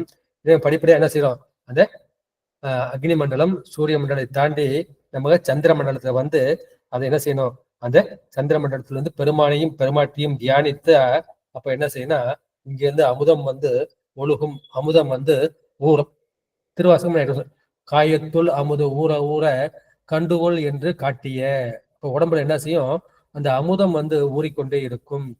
இது வந்து நம்ம மருத்துவ விஞ்ஞானத்துல என்ன செய்யறாங்க, உடம்புல வந்து ஒவ்வொரு ஆதாரத்துக்கும் ஒரு எண்டோக்ரைன் கிளான்ஸ் என்கின்ற அந்த நாளமில்லா சுரப்பிகள் வந்து இருக்கின்றன. பார்க்க போனோம் அப்படின்னா அந்த விசுத்திங்க சக்கரத்துக்கு என்ன இருக்கு அப்படின்னா தைராய்டு வந்து இருக்கின்றது. இப்ப ஆங்கிய சக்கரத்துக்கு என்ன இருக்கு, இங்க பிட்யூட் இருக்கு, இங்க சகசத்துக்கு என்ன பீனியல் கிளாண்ட் வந்து இருக்கின்றது. இங்க இது சொல்றது வந்து இந்த பீனியல் கிளாண்ட், அந்த பீனியல் கிளாண்ட்ல தான் அந்த அமுதம் வந்து ஊற ஆரம்பிக்கும். அந்த அமுதம் ஊறி ஊறி என்ன செய்யும், அங்கிருந்து ஒழுக ஆரம்பிக்கும். ஒழுக நம்முடைய உள்நாக்கு வந்து அது ஒரு சிவலிங்க மாதிரி தலைகளாக சுற்றிருக்கும். அந்த சிவலிங்கத்துக்கு மூலம் உள்நாக்கு மூலமா சொட்டு சொட்டா என்ன செய்யும், அது சொட்டி கொண்டே இருக்கும். இது வந்து யோகா அனுபவம். அந்த மாதிரி செய்யும்போது அவர்களுக்கு வந்து இந்த பசி தாகம் தூக்கம் அதெல்லாம் வந்து இருக்காது. இதான் வந்து சந்திர யோகம்னு நம்ம பிற்பாடு பார்க்க போறோம். இதுலயே வந்து சந்திர யோகத்தை பத்தி நல்லா விரிவா வந்து சொல்லியிருக்கின்றார். எனவே பிராணவாயு வந்து கால் கொண்டு கட்டி அந்த காற்றை அல்லது பிராணவாயை கட்டி கனல் கொண்டு மேலேற்றி அந்த மூலாதாரத்தில் உள்ள அந்த அக்னியை மேலேற்றி இந்த பிரம்மரந்திரம் என்ற சகசரமலை ஏற்றி பால் கொண்டு சோமன் முகம் பற்றி. சோமன் என்பது சந்திரனை வந்து குறிக்கும். சோமவாரம், இப்ப கார்த்திகை சோமவாரம் போயிட்டு இருக்கு இல்லையா, சோமன் என்பது அது திங்கட்கிழமை குறிக்கும், திங்கள் என்பது அது சந்திரனை குறிக்கும். எனவே அந்த சந்திரன் அந்த சோமன் பற்றி உண்ணாதோர் மால் கொண்டு தேரலை உண்ணும் மருளரை மேல் கொண்டு தண்டம் செய் வேந்தன் கடனை. எனவே அந்த மதி அமத்தை அதை உண்ணாமல். அப்ப என்னன்னா அந்த ஆன்மீக போதை, ஒரு கல்லு குடிச்சவங்க எப்படி நடப்பானோ அது போல வந்து ஆன்மீக போதையிலும் அந்த மாதிரிதான் நடப்பாங்க. இது வந்து ஒரு யோகியின் சுயசரிதம், ஆட்டோபயோகிராபி ஆஃப் தி யோகின்னுட்டு நம்முடைய பரமஹம்ச யோகானந்தர், விவேகானந்தர் உங்களுக்கு தெரிஞ்சிருக்கோம். ஒரு யோகானந்தர்னு ஒரு புக் எழுதியிருக்காரு.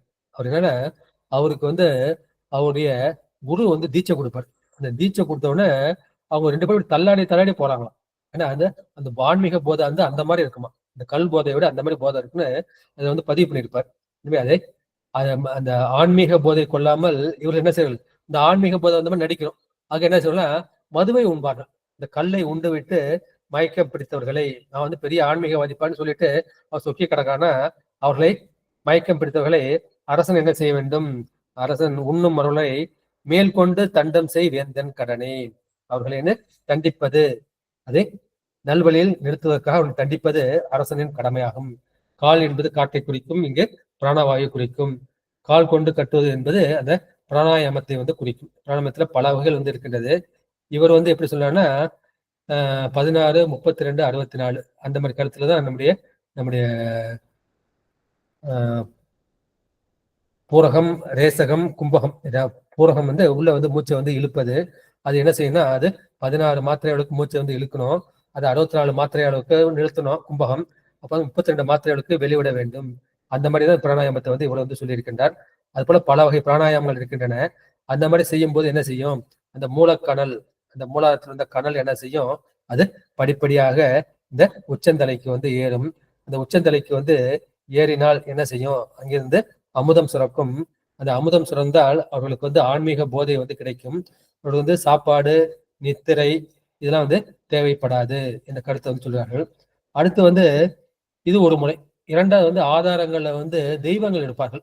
அந்த தெய்வங்களை வந்து வழிபட்டு வழிபட்டு நம்ம வந்து மேலே ஏற வேண்டும். இதை வந்து ஆதாரத்தாலே நிராகரித்து சென்று மீதானத்தே செல்க உந்தி வர என்று திரு உந்தியார்னு ஒரு ஞான சாத்திர நூல் இருக்கின்றது. திரு உயர்வந்த தேவனார் எழுதிய திரு உந்தியார். நம்முடைய திருவசுவ திரு உந்தியார் மாதிரியே தான் இருக்கும். அது போல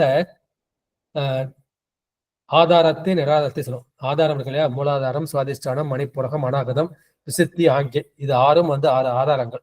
இதுக்கு மேல் உள்ள இந்த பிரம்மரந்திரம் என்று சொல்லக்கூடிய சகசிராரமும் 6 உச்சி இருக்குல்ல, இது வந்து நிராதாரம். இதுக்கு மேல 12 அங்குலம் இருக்கு. அது வந்து துவாத சார்ந்த பெருவழி என்று சொல்லப்படும். துவம்னா 2, தசம்னா 10, உச்சில இருந்து 12 அங்குலம். அந்த 12 அங்குலத்துக்கு மேல இருக்கிறது துவாத சார்ந்த பெருவழி. அது வந்து மீதானம் என்று சொல்லப்படும். இவர்கள் என்ன செய்வார்கள்?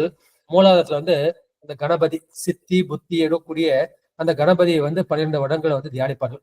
இப்ப என்ன செய்யும்? அந்த அக்னி என்ன செய்யும்? அந்த மூலாதாரத்தை தாண்டி சுவாதிச்சந்திரக்கு போகும். இந்த சுவாதிச்சந்திரக்கு வரப்ப அங்க சாவித்திரி காயத்ரியுடன் கூடிய இந்த பிரம்மதேவரை வந்து அவர்கள் உபாசிப்பார்கள். அது 12 வருடம் உபாசனை பண்ணோம்னா அந்த அக்னி என்ன செய்யும்? அதுக்கடுத்து மணிப்புரகத்துக்கு வரும். அங்க மணிப்புரகத்துக்கு வந்தோடனே அங்க ஸ்ரீதேவி பூதேவி சகித அந்த திருமாலை வந்து அவர்கள் உபாசிப்பார்கள். அங்க 12 வருஷம் அவங்க தியானிச்சோடனே அடுத்து என்ன வரும்? இங்க வந்து இது இதய சக்கரத்துக்கு வந்து வரும். இந்த இதய சக்கரம் அநாகத சக்கரம். அங்க வந்து கௌரி சமேத ருத்ரன் வந்து இருப்பார். அவர்கள் வந்து அங்க தியானிப்பார்கள் 12 வருஷம். அது தாண்டவன் என்ன வரும்? அங்க விசித்தி சக்கரம் வரும். விசித்தி சக்கரத்துக்கு வந்த அப்புறம் அங்க வந்து என்ன பண்ணா மகேஸ்வரி சமேத மகேஸ்வரமூர்த்தி அதை வந்து தியானிப்பார்கள். அந்த பணத்தை தியானத்துக்கு அப்புறம் என்ன செய்யும்? அப்ப இங்க 6வது ஆதாரத்துக்கு வரும். இங்க வந்து மனோன்மணி சமேத அந்த நம்முடைய சதாசிவமூர்த்தி அவர்களை வந்து தியானிப்பார்கள். தியானிச்சோன்னு இந்த 6 ஆதாரம் வரைக்கும் வருவாங்க. அதுக்கு சிவபெருமான் அவர்களால் அவர்களுக்கு என்ன செய்யும்? இந்த பிரம்மரந்திரம் என்ற சகசாரம் வந்து திறக்கும். துவாதாந்த சார்ந்த பிரிவுகள் வந்து பெருமானையும் பெருமாட்டியும் அவர்கள் தரிசிப்பார்கள். இந்த ஆதார தேவதைகளை வந்து அவர்கள் இந்த மந்திரத்தோடு மந்திரம் கிரியை பாவனையோடு அவர்கள் என்ன செய்வார்கள்? படிப்படியாக இந்த ஆக்யா சக்கரம் அது வரைக்கும் வந்து அவர்கள் வந்து கொண்டு வருவார்கள். இது வரைக்கும் தான் நம்ம முயற்சியால நம்முடைய முயற்சியும் சரி குருநாதர் முயற்சியும் சரி அது வரைக்கும் தான் கொண்டு வர முடியும். இதுக்கு மேல வர்றது என்னன்னா இதுக்கு மேல வருது சிவபெருமானுடைய திருவருள். அதுதான் ஒரு முக்கிய ரகசியம். ஆக்யா சக்கரத்துல இருந்து இங்க சகசிராரத்துக்கு மீதானத்துக்கு வந்து கொண்டு வரும். இது வரைக்கும் தான் நம்முடைய முயற்சி.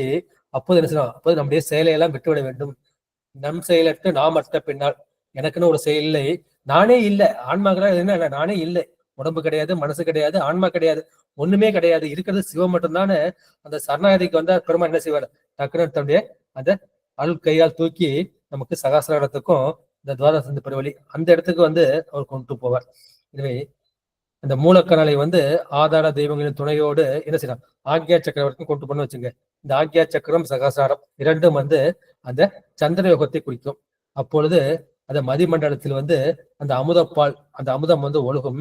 அதை உண்டு கொண்டு இருப்பார்கள் அந்த சிவஞானிகள். எனவே இந்த மூலக்கணலை ஆக்யா சக்கரங்களும் கொண்டு வந்து அந்த மதிய அமுதம் உருகி வழியும். அதை உண்டு கொண்டிருப்பவர்கள் அந்த களிப்போடு கடவுளின் திருவடியில் தூக்கிய திருவடியில் அவர்கள் வாழ்ந்து கொண்டிருப்பார்கள். அதை அறியாமல் நான் சிவஞானி ஆகிவிட்டேன் என்று நான் சொல்வேன், அது கல்லுண்டு கழித்துக் கொண்டிருப்பேன். அந்த கல்லை கொண்டு உலகத்தை ஏமாற்றுவர்களே அரசன் கண்டித்து திருத்துவது அவனுடைய கடமை என்ற கருத்தை வந்து சொல்லி இருக்கின்றார்கள். ஏன்னா அறநெறி பிறந்தால் என்ன செய்த அத இம்மையும் கெட்டுவிடும் மறுமையும் கெட்டுவிடும் என அவர்களை கண்டிக்க வேண்டியது அந்த அரசனின் கடமை என்று சொல்லி இருக்கின்றார்கள். இதுல யோகி எல்லாம் சொன்னாங்க. என்ன சொல்லுவாங்கன்னா, கால் கட்டி மேல் ஏற்றி பால் கொண்டு சோமபானம் செய்க. அந்த மாதிரி உபதேசம் அந்த மாதிரிதான் இருக்கும். நீ கால் கொண்டு மேல் ஏற்றி பால் கொண்டு சோமபானம் செய். சோமபானம் சுராபானம்லாம் வேத காலத்துல வந்து பார்த்திருக்கோம். சோமபானம் என்பது இந்த மதிய மதத்தை வந்து குறிக்கும். இவர்கள் சோமபானம் சுராபானம்னு அந்த கல்லை உண்டு கொண்டு இருக்கின்றார்கள்.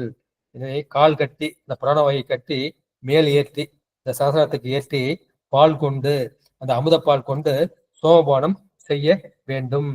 எனவே இந்த காற்றை பிராணவாயுவை என்ன செய்யணும்? அதை இடைகளை பிங்களை 3 நாடுகள் இருக்குல்ல, மொத்தம் 72 நாடு. இடத்துல 10 நாடு முக்கியமானது. 10 நாடுல 3 நாடு முக்கியமானது. ஒண்ணு வந்து இடகலை என்று சொல்லக்கூடிய இடப்பக்கத்தில் செல்லக்கூடியது. இரண்டாவது அதை பிங்களை என்று சொல்லக்கூடிய வலப்பக்கத்தில் ஓடக்கூடிய அந்த நாடி.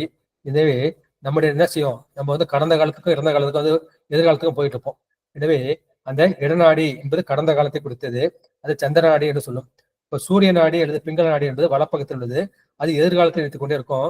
இந்த மனசு நிகழ்காலத்துல நிக்கவே நிக்காது. இப்ப நான் வந்து திருமந்திரம் வந்து பேசிக்கிட்டே இருக்கேன், பேசியிருந்தாலும் ஒரு பேஷண்ட் வந்து அங்க நின்று இருக்காரு, அதை பத்தி என் மனசு வந்து நினைக்குது. இப்படி உங்களுக்கும் அந்த மாதிரி பல பல நினைப்புகள் வந்து வரக்கூடும். எனவே அந்த இடைகளை பிங்களை இறந்த காலத்திற்கும் எதிர்காலத்திற்கும் செல்லாதவாறு அதை தடுத்து என்ன செய்யணும், சுழுமுனை என்கின்ற மைய நாடியின் மேல ஏற செய்ய வேண்டும். இந்த மைய நாடில வந்து நம்ம மூச்சு போச்சு பிராணவாயு போச்சுன்னா அப்போது என்ன செய்யும், நமக்கு வந்து ஹியர் அண்ட் நவ், நம்ம வந்து இந்த நிகழ்காலத்திலேயே நிலைச்சு நிற்போம். அந்த மாதிரி நிகழ்காலத்திலே நிலைச்சு நின்னா என்ன செய்யும், அப்போது அந்த மூலக்கடல் வந்து சுழுமுனை நாடி வழியாக என்ன செய்யும், படிப்படியாக 6 ஆதாரங்கள் கடந்து மூலாதாரம், சுவாதிஷ்டானம், மணிப்புரகம், அநாகதம், விசுத்தி என்கின்ற இந்த ஆக்கியா சக்கரத்துக்கு வந்துடும். இந்த ஆக்கியா சக்கரம் வந்தாலே இந்த சந்திர மண்டலத்திலிருந்து அந்த மதி அமுதம் என்கின்ற அந்த சோமபானம் வந்து சுரக்கும். அதை உண்டு கொண்டு அவர்கள் வந்து சமாதியில் இருப்பார்கள். அவர்களுக்கு வந்து பசி இருக்காது, தூக்கம் இருக்காது, எப்பொழுதும் அவர்கள் சமாதியில். இது போலதான் இவர் வந்து 3000 வருஷம் வந்து இவரு நிஷ்டையில இருந்திருக்காரு. ஆண்டுக்கு ஒரு முறை நிஷ்டை கழிச்சுட்டு ஒரு பாட்டலை பாடிட்டு மறுபடியும் இந்த நிஷ்டைக்கு வந்து போயிடுவார். இப்ப சமாதியில் இருப்பார். அந்த மாதிரி அழுந்து பரவசம் எழுதி இருக்கின்றார். அந்த பரவசம் எழுதி பாடிய பாடல் தான் இந்த பாடல்கள் என்று சொல்கின்றார்கள். எனவே இது வந்து இன்னொரு பொருள், உலக பொருள். கால் கொண்டு கட்டி என்ன சொல்றார், மேல் ஏறி கால் கொண்டு கட்டினா அந்த காலத்துல என்ன பனைமரம் தென்னை மரம் இருக்கும். இந்த தென்னை மரத்துல வந்து கல்லுப்பானை வந்து கட்டி வச்சிருப்பாங்க. கட்டிக்கிறப்ப அது மேலே ஏறணும்னா என்ன செய்வாங்க, அந்த 2 காலையும் வந்து அந்த மரம் ஏற வந்து கட்டிக்குவோம். ஒரு கயிறு மாதிரி வச்சுக்கிட்டு இருப்பான். அதை வந்து கட்டி கொண்டு என்ன செய்கிறார்கள், அந்த பனை மரம் அல்லது தென்னை மரத்துல ஏறி அது மேல இருக்கு இல்லையா, அந்த மேலே இருந்து அந்த அங்க பானையிலிருந்து இறக்கி கொண்ட அந்த கல்லை உண்டிருப்பார்கள். அது வந்து உலகையில் உள்ள அந்த பொருளை வந்து அவர் சொல்லவில்லை. எனவே அந்த மாதிரி கல் உண்டான என்ன செய்வான், அவன் வந்து என்ன செய்வான்னா அவனுடைய அறிவு வந்து மழுங்கி விடும். இந்த மாதிரி மதிய முத கல்லை உண்டார்கள் என்ன செய்வார்கள்னா அவர்கள் வந்து அறிவு வந்து பிரகாசிக்கும். அந்த சிற்றறிவு வந்து பேரறிவாக மாறும். அது சிவ அறிவாக, சிவஞானமாக, பதிஞானமாக மாறும் என்று சொல்லியிருக்கின்றார்கள். இதைதான் அவர்கள் வேலில் வந்து சோமபானம், சுராபானம் என்று வேதியர்கள் வந்து சொல்லி இருக்கின்றார்கள் என்று சொல்லியிருக்கிறார்கள். இதே மாதிரி திருவுந்தியர் பாட்டு சொன்ன இல்லையா, இந்த திருவுந்தியர்ல இந்த கருத்து, காயத்தின் மெய்ஞான கல்லுண்ண மாட்டாதே மாயக்கல் உண்டார் என்று உந்தி பெற வரட்டு பசுக்கள் என்று உந்தி பெற. காயத்தில் அமுது ஊற ஊற கண்டுகொள் என்று காட்டியன்னு அந்த திருவாசகம் சொன்ன இல்லையா. இந்த காயத்தில் இந்த உடம்பில் வந்து மெய்ஞான கல், இந்த மெய்ஞானங்கிற இந்த சிவஞானம் கொடுக்கக்கூடிய அந்த அமுதத்தை உண்ண மாட்டாமல் மாயக்கல் உண்டார் என்று உந்தி பெற. இந்த உலகத்தில் கிடக்கக்கூடிய இந்த மாயக்கல்லை உண்டார்கள் என்று உந்தி பெற அவர்கள் வரட்டு பசுக்கள். நிறைய பேசுவான், என்ன மாதிரி அதிகமா நல்லா பேசுவான், ஆனா அனுபவ ஞானம் வந்து இருக்காது. வந்து வரட்டு பசு மாதிரிதான், பால் கொடுக்காத பசு மாதிரிதான். அது உண்மையான அனுபவம் இல்லை. ஆனா அந்த அனுபவத்தை அடைஞ்ச மாதிரி நான் வந்து பேசிக்கிட்டு இருக்கேன். அப்ப நான் யாரு, நான் வந்து ஒரு வரட்டு பசு என்று அந்த கருத்தை வந்து சொல்லியிருக்கின்றார்கள். எனவே அவர்கள் வந்து அந்த கடவுள் கொடுக்கக்கூடிய, சிவன் கொடுக்கக்கூடிய அந்த போதையில் வந்து நிற்க வேண்டும். இந்த உலக போதையில் அவர்கள் ஆழ்ந்து விடக்கூடாது என்ற கருத்தை வந்து இந்த பாட்டுல வந்து சொல்லியிருக்கின்றார்கள். அடுத்து நிறைவு பாடல். தத்தம் சமய தகுதி நில்லாதாரை அத்தன் சிவன் சொன்ன ஆகம நூல் நெறி எத்தண்டமும் செய்யும் அம்மையில் இம்மைக்கே மெய்த்தண்டம் செய்தோ வேந்தன் கடனே. திரண்ட கருத்து என்ன, அந்த அரசனுடைய கடமை என்ன என்பதை அந்த பாட்டுல வந்து சொல்லியிருக்கின்றார்கள். மக்களை வந்து என்னென்ன சமயத்துல இருக்கணும் அந்த சமயத்துல வந்து நிக்கணும். ஒரு சமயத்துல இன்னொரு சமயத்துக்கு மாற்றக்கூடாது. அதை வந்து அரசன் வந்து மாற்றக்கூட விடும். அதுதான் வந்து பல்லவ மன்னனாகிய மகேந்திரவர்மன் செஞ்சான் இல்லையா. அவனு சமண சமயத்தை சார்ந்து இவருடைய சமணத்துக்கு மாற்றினான். சமணத்தை சைவத்துக்கு போனா அவனுக்கு கோபம் வந்து விடுகிறது இல்லையா. அது போல அந்த மாற்றக்கூடாது என்று சொல்கிறார்கள். பதவுரை வந்து பார்த்தலாம். இரண்டாவது அத்தன் சிவன் சொன்ன ஆகம நூல்வெறி.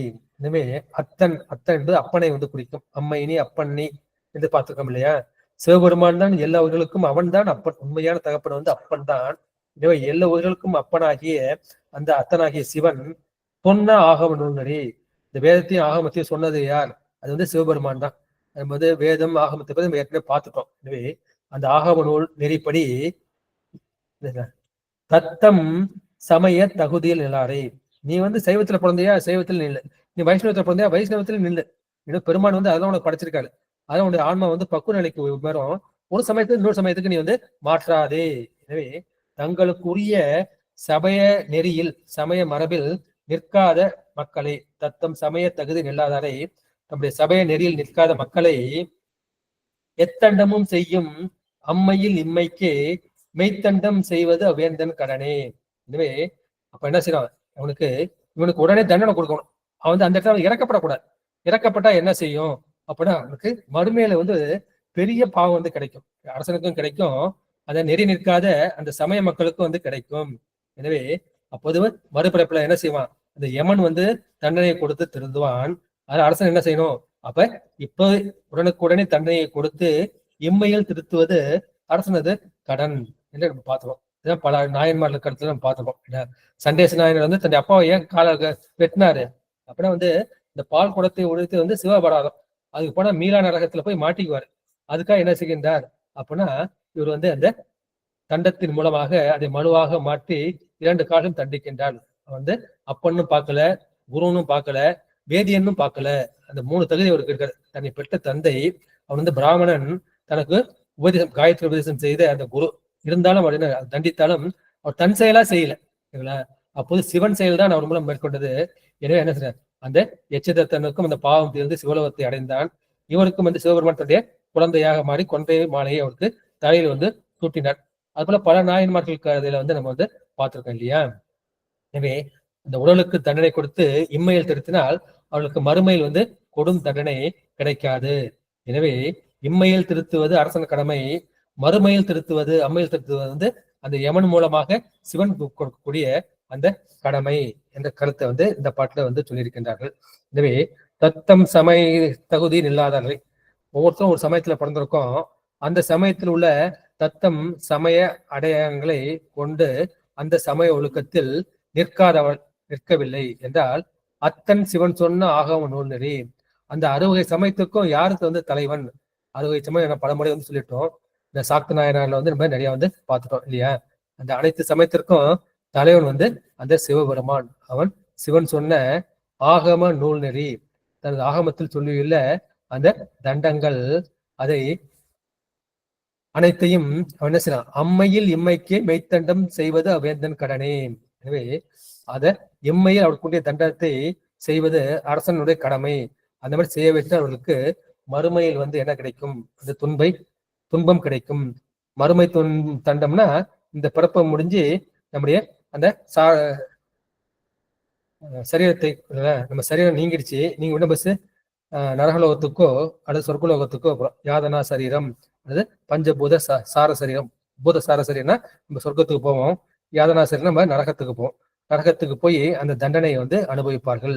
எனவே அவர்கள் வந்து என்ன செய்யணும், அதாவது நரகத்தில் போய் தண்டனை அடையக்கூடாது என்று சிவபெருமான் என்ன செய்கின்றார், அந்த அரசன் மூலமாகவே செய்தால் அவருடைய அந்த பாவம் வந்து கழிகின்றது.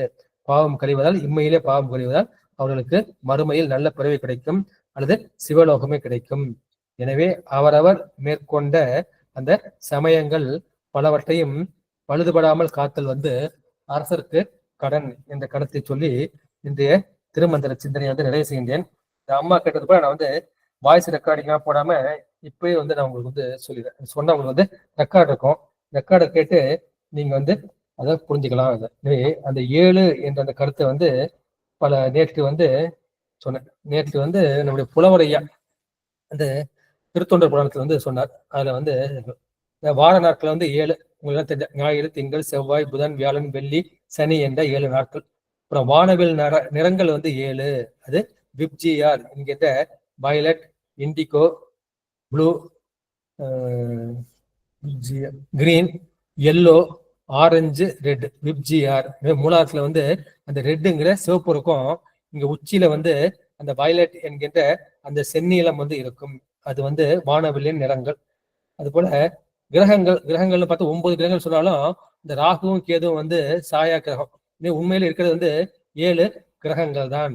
எனவே அந்த 7 கிரகங்கள். அப்ப ரிஷிகள் வந்து 7 பேர்கள், அதை சப்த ரிஷிகள் என்று சொல்வார்கள். சப்த ரிஷிகள் வந்து கந்த புராணத்திலையும் வரும், எல்லா புராணத்திலையும் வந்தோம். அந்த 7 ரிஷிகள் யாருன்னா, 1 அகத்தியர், 2வது காஷ்யபர், 3வது அத்திரி, 4வது பரத்வாஜர், 5வது வியாசர், 6 வந்து கௌதமர், 7 வந்து வசிஷ்டர். அப்புறம் சப்த கன்னிகள் அல்லது சப்த மாதாக்கள் என்று கோயில்ல வந்து நம்ம டெய்லி வழிபாடு செஞ்சுட்டு இருக்கோம். அவர்கள் எல்லாம் உங்களுக்கு தெரிஞ்சிருக்கும். பிராமி, மகேஸ்வரி, கௌமாரி, வைஷ்ணவி, வாராகி, இந்திராணி, சாமுண்டி. அப்புறம் சஞ்சீவிகள் என்றும் வந்து உயிரோடு 16 உடம்புகளோடு வாழக்கூடியவர்கள். உங்களுக்கு தெரிஞ்சது வந்து மார்க்கண்டேயர் உங்களுக்கு தெரிஞ்சிருக்கும். பாக்கி நான் சொல்றேன். அனுமன், விபீஷணன், மகாபலி, மார்க்கண்டேயர், வியாசர், பரசுராமர், அஸ்வத்தாமா என்ற 7 பேர்கள். அப்புறம் முக்தி தரக்கூடிய தலங்கள் வந்து 7 இருக்கின்றது. 1 காசி, 2 அயோத்தி, 3வது காஞ்சி, 4 வந்து மதுரா, 5 துவாரகை, 6 வந்து உஜ்ஜயினி, 7 வந்து ஹரித்வார் என்கின்ற அந்த 7 வந்து முக்தி தரக்கூடிய தலங்கள். அப்புறம் 7 நதிகள். இப்ப கங்கேச யமுனா நம்ம பாடு சொல்லுவோம். இந்த மாதிரி 1 கங்கை, யமுனை, கோதாவரி, சரஸ்வதி, நர்மதா, சிந்து, காவேரி. அப்புறம் மலைகள் வந்து 7 மலைகள். 1 வந்து இமயமலை அல்லது கைலை மலை, 2வது மந்திரமலை, 3வது விந்திய மலை, 4வது வந்து நிடதமலை, 5 வந்து ஹேமகூட மலை, 6 வந்து நீலமலை, இந்த இந்திர நீல பற்பதம் சொல்லுங்க அந்த மலை. அப்புறம் கந்தமாதனம் என்ற 7. அப்புறம் கடல்கள் வந்து 7 கடல்களை வந்து நம்ம பார்த்திருக்கோம். நமக்கு தெரிஞ்சது வந்து உப்பு நீர் கடல் தான் நமக்கு தெரியும். அது உப்பு நீர் அல்லது ஓர் நீர். 2வது தேன் கடல் அல்லது மதுக்கடல். 3வது நன்னீர் கடல், நல்ல தண்ணீர் விடக்கூடிய கடல். 4வது வந்து பால் கடல். 5 வந்து தயிர் கடல். 6 வந்து நெய்க்கடல். 7 வந்து கற்பஞ்சாட்டு கடல். அப்புறம் மலை. மலை வந்து இப்ப தண்ணீர் பெய்யக்கூடிய மலை இப்ப நம்ம அனுபவப்பட்டுட்டோம். அது போல பல மலைகள், இந்த தண்ணீர் பெய்யக்கூடிய மலை வந்து ஆவர்த்தனம்னு சொல்லுவாங்க. அது போல சில சமயம் மழை பெய்யறப்ப என்னாச்சுன்னா அந்த ரத்தின கற்கள்லாம் வந்து மழையா பெய்யுமா, அதை வந்து சம்பர்த்தனம் என்று சொல்லும். இந்த காஞ்சி புராணத்துல படிக்கிறப்ப ஐயா வந்து அதை சொல்ற, இந்த மணிமலையும் பொன்மலையும் பெய்யினுட்டு. எனவே சம்பர்த்தனம் என்பது அந்த மணி அல்லது ரத்னக்கல் மலை, ஆவர்த்தனம் என்பது நீர்மலை. 3வது வந்து புஷ்கலாவர்த்தம். புஷ்கலாவர்த்தம் என்பது தங்கமாக மழை பெய்யும். அடுத்து வந்து சங்கரமலை என்பது அது பூவாக வந்து மழை பெய்யும். அடுத்து வந்து பூவாக மழை பெய்து வந்து இந்த பூலோகத்தில் உள்ள மலை. அடுத்து வந்து ரித்தம் என்பது அந்த பூ மாறி பெய்வது. இந்த தேவர்கள் வந்து கற்பகப்பூ இருக்குல்ல, அதை வைத்து பெய்வது பூ மாறி மழை பெய்வது. அடுத்து வந்து அது மண்மலை, அந்த மண்மாறி பெய்கள். நம்முடைய இது திருச்சி பக்கத்துல ஒரு உறையூர், அந்த உறையூர்ல என்ன செஞ்சா மண்மாறி பெய்து மூடிவிட்டதாக புராணம் சொல்கின்றது. அப்புறம் வந்து கல்மலை. அடுத்து 7வது வந்து தீமலை அல்லது எரிமலை. இதெல்லாம் வந்து இந்த சுனாமி மாதிரி அந்த பவாலம். இந்த கடல்லையே என்ன செய்யும்னா ஒரு வடவ முகாக்கின்னு ஒரு அக்னி இருக்கு. அந்த முகாக்கி வந்து பற்றிக்கிறப்ப அப்ப தீமலையாக எரிமலையாக இருக்கும் என்ற கருத்தை வந்து சொல்கின்றார்கள். ஆண்களுக்கும் பெண்களுக்கும் வந்து 7 பருவங்கள் இருக்குது. பெண்களுக்கு வந்து பேதை, பெரும்பை, மங்கை, மடந்தை, பேரிளம் பெண் அந்த மாதிரி இருக்குது. ஆண்களுக்கு வந்து பாலன், மீலி, மரலோன், திரளோன், விடலை, காளை, முதுமகன் என்ற 7 பருவங்கள் இருக்கிறன. அப்புறம் 7 பிறவிகள் அல்லது 7 ஜென்மங்கள் உங்களுக்கு எல்லாம் தெரிஞ்சதுதான். உயர்ந்தது தேவர், மனிதர், விலங்கு, பறவை, ஊர்வன, நீர்வாழ்வன, தாவரம் என்று சொல்கின்றார்கள். அப்புறம் 7 வளர்கள் இருந்திருக்கின்றார்கள். கடை 7 வளர்கள் சங்க காலத்துல. வேகன், பாரி, காரி, ஓரி, ஆய் அண்டிரன், அதிகன், நல்லி என்ற 7 பேர்கள். அப்புறம் 7 பாவங்கள். ஒண்ணு வந்து உழைப்பு இல்லாத சில, உழைக்காம எனக்கு செல்வம் வேணும் ஆசைப்பட்ட அது பெரிய பாவம். மனசாட்சி இல்லாத மகிழ்ச்சி, மத்தவன் கஷ்டப்படுறான் எனக்கு வந்து மனசாட்சி இல்லாம மகிழ்ச்சியா இருக்கு. அப்புறம் மனிதம் இல்லாத விஞ்ஞானம். இப்ப நம்ம அந்த மாதிரிதான் வாழ்ந்துகிட்டோம். ஒரு மற்றொரு மனிதனின் மதிப்பு மனிதம் இல்லாத விஞ்ஞானம். அப்புறம் பண்பு இல்லாத படிப்பு, இது இந்த காலத்துல படிப்பு இருக்கு ஆனா பண்பு வந்து இல்லை. கொள்கை இல்லாத அரசியல், அதுவும் இந்த காலத்துக்கு நல்லாவே பொருந்தும். நேர்மை இல்லாத வணிகம், இந்த காலத்துல நம்ம நிறையவே பார்க்கிறோம். அப்புறம் சுயநலம் உள்ள ஆன்மீகம். இந்த ஆன்மீகத்துல கூட சுயநலம் வந்து வந்துட்டு ஒரு குரூப்ல இருக்கா அடுத்த குரூப்புக்கு போகக்கூடாதுன்னு எதிர்பார்க்கறாங்க. என் குரூப்ல மட்டும்தான் இருக்கணும், அடுத்த குரூப்புக்கு வந்து போகக்கூடாது. அந்த மாதிரி ஒரு சுயநலம் வந்து விடுகின்றது. அடுத்து நம்ம கொல்லக்கூடிய பாவங்கள் என்ன ஒரு இடத்துக்கு ஒண்ணு வந்து ஆணவம், சினம், பொறாமை, காமம், பெருந்தொலி, சோம்பல், பேராசை என்று சொல்றோம். அப்புறம் இசைகள் 7, அது சரிகம பதனி என்கின்ற அந்த 7 சொல்லியிருக்கோம். தமிழ்ல வந்து நம்ம காரைக்கால் சொல்லிருப்பாங்க. துத்தம், கைக்கிளை, உலை, இலி, விளரி, தாரம் என்பது 7 இசைகள். 7 இசை பயனாய் என்று சுந்தரன் வந்து சொல்லியிருக்கின்றார்கள். அப்புறம் நம்ம கல்யாணம் இளம்பரம் கல்யாணம் பண்ணியிருக்கோம். இந்த கல்யாணம் பண்ணப்ப என்ன செய்வோம், அந்த அக்னி சுற்றி 7 முறை வந்து வலம் வருவோம். அது வந்து சப்த சதி என்று சொல்வார்கள். அப்பொழுது அவர்கள் மந்திரம் சொல்லுவாங்க. அந்த மந்திர கருத்து என்ன? முதல் சுற்று சொல்லும் போது என்ன, இது பஞ்சமில்லாமல் வாழ வேண்டும். 2வது ஆரோக்கியமாக வாழ வேண்டும். 3வது நான் கல்யாணம் பண்ணிட்டேன், அப்போது நல்ல காரியங்கள் செய்து வாழ வேண்டும். அப்புறம் 4வது சுகத்தோடும் செல்வத்தோடும் சுற்றத்தோடும் வாழ வேண்டும். 5 நான் லட்சுமி கடாட்சத்தோடு நான் நிறைந்து வாழ வேண்டும். 6 நாட்டில் நல்ல பருவங்கள் நிலையாக தொடர வேண்டும். 7 நாட்டில் தர்மங்கள் நிலைக்க வேண்டும் என்று அந்த 7 பற்றி சொல்றார். 7 சக்கரங்கள் ஏற்கனவே சொல்லிட்டேன். மூலாதாரம், சுவாதிஷ்டானம், மணிப்புரகம், அநாகதம், விசுத்தி ஆகிய சகசிராரம். இந்த 6 ஆதாரம் என்று சொல்லப்படும். இந்த 7 நராதாரம். இந்த 8 அது மீதானம் என்கின்ற துவாதசாந்த பெருவழி என்று சொல்லி எனது உரையை நிறைவு செய்கின்றேன். நன்றி, வணக்கம். சிவாய நம. திருச்சிற்றம்பலம். அடியார் பெருமக்கள் தங்கள் கருத்துக்களை பதிவு செய்யலாம், ஐயங்களை கேட்கலாம், இல்ல நிறைவு செய்து விடலாம். சிவாய நமங்க. நன்றி, நன்றிங்கய்யா. நேத்து நல்லா சிறப்பா சொன்னீங்க இல்லையா? சரி, அதை எழுத முடியல. இப்ப நீங்க அந்த ரெக்கார்ட்லயே ஆயிடுச்சு. நம்ம ரெக்கார்ட்ல பார்த்து கூட அழகா ஒண்ணா எழுதிக்கலாம். ரொம்ப அருமையா இருந்ததுங்க. நீங்க சொன்ன விதம் ரொம்ப சிறப்பா இருந்தது.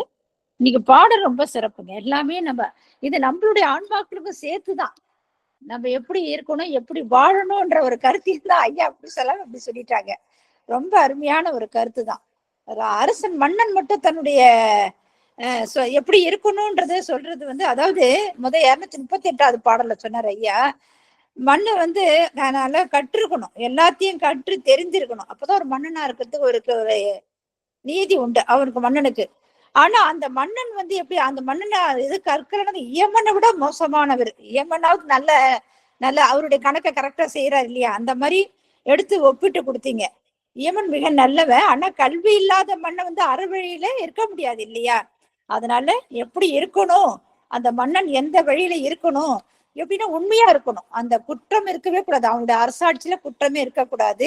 நன்றாக மக்களை நன்றாக பார்த்துக்கணும். அது மட்டும் இல்லாத அரசன் தெய்வத்தன்மையோட இருக்கணும். ஏன்னா தெய்வத்துக்கு ஒப்பானவன் அரசன். எல்லாருடைய அந்த குற்றங்குறையெல்லாம் நீக்கக்கூடிய அந்த மன்னன் எப்படி இருக்கணும்ன்றது அந்த 238வது பாடல அழகா விளக்கம் எடுத்து கொடுத்தீங்க. 239வது பாடல நிறைய விளக்கம் கொடுத்தோம். அந்த பாடல ஏகப்பட்ட விளக்கம். வாழ்காந்தன் என்ற பாடலு, நின்றசி நெடுமாற பத்தி சொன்னீங்க, மூர்த்தி நாயனார் பத்தி விளக்கம் எடுத்து கொடுத்தீங்க, கரைச்செல்வா நாயனுடைய புராணத்தை எடுத்து கொடுத்தீங்க. ஏன்னா அவங்களாம் எப்படி இருந்தாங்க அப்படின்றத, நின்றசி நெடுமாறு முதல்ல எப்படி இருந்தாரு, அவர் எப்படி நின்றசி நெடுமாறனா மாறினாரு, மூர்த்தி நாயனாரோட ராஜா இல்லையா, அவர் எப்படி இருந்தாரு, கழட்டர்வு எல்லா உயிர்களையும் எப்படி அறியணும், ஏன்னா அது அறிஞ்சாதான் அதனுடைய துன்பத்தெல்லாம் நீக்க முடியும் இல்லையா? அதனால கழட்டர்வ நாயனார் புராணத்தை எடுத்து சொன்னீங்க. ஆனா நன்னெறியணும் மக்கள் எப்படி நாள்தோறும் நன்னெறியிலேயே வாழணும். அது மக்கள் அந்த மாதிரி இருந்தா, அவங்க நல்ல நீதி நெறியோடு வாழ்ந்தாதான் மக்கள் அந்த மாதிரியே வாழ்வாங்க. அதனால மன்னன் அப்ப என்ன வாழ்ந்தா அந்த நாடுடைய செல்வம் குறைஞ்சிரும், நல்ல ஆட்சி நடக்காது. அப்ப நீதி நெறி எல்லாம் தவறிடும். அதனால ஒரு மன்னன் நல்ல ஆட்சி நடக்கணும்னா அவன் முதல்ல ஒழுக்கமா இருக்கணும். அது மாதிரி அந்த நீதி நெறிய தவறாம வாழ்ந்தா மக்களும் அந்த மாதிரி வாழ்வாங்கன்றத அந்த 239வது பாடல அழகா விளக்கம் எடுத்து கொடுத்தீங்க. 240 மன்னனுடைய கடமை என்ன அப்படின்னா, நம்ம என்ன செய்வோம், வேடம் மட்டும் பூசிருப்போம், நெத்தியில திருநீர் இருப்போம், ருத்ராட்சி அணிஞ்சிருப்போம், எல்லாம் செய்வோம். ஆனா அந்த வேடத்துக்கு தகுந்த மாதிரி நம்ம உண்மையா இருக்கிறோமா? இல்ல. எனக்கு ரொம்ப மனசு ரொம்ப கஷ்டமா இருந்ததுங்க. அடியே திருவண்ணாமலைக்கு போயிருந்தேன். திருவண்ணாமலைக்கு போயிட்டு மனசுத்துக்குள்ள கிட்டத்தட்ட ஒரு என்ன சொல்றதுன்னே தெரியல, ஒரு அடிக்கு ஒரு சாமியார் மாதிரி எல்லாம் கால் வேஷ்டி கட்டிட்டு மலை சுத்துற வழி ஃபுல்லா இருக்காங்க. ஆனா அது நல்லவங்களும் இருப்பாங்க, அது நம்ம சொல்லக்கூடாது இல்லையா? ஆனா அவங்க எல்லாம் பாத்தீங்கன்னா ஒரு செல்போன் வச்சுக்கிட்டு ஒரு என்ன சொல்றது மத்த கருத்தெல்லாம் கேட்டுட்டு உக்காண்டிருந்தாங்க. அது மட்டும் இல்லாம நல்ல சிகரெட்டு பீடி இந்த மாதிரிலாம் குடிச்சுக்கிட்டு மனசு கொஞ்சம் கஷ்டமா. அது ஒரு சாமியார்னா எப்படி இருக்கணும் அப்படின்ற இல்லாம அந்த மாதிரி எல்லாம் வாழ்ந்தாங்கன்றதெல்லாம் நினைச்சு பார்க்கல, ரொம்ப கஷ்டமா இருந்தது.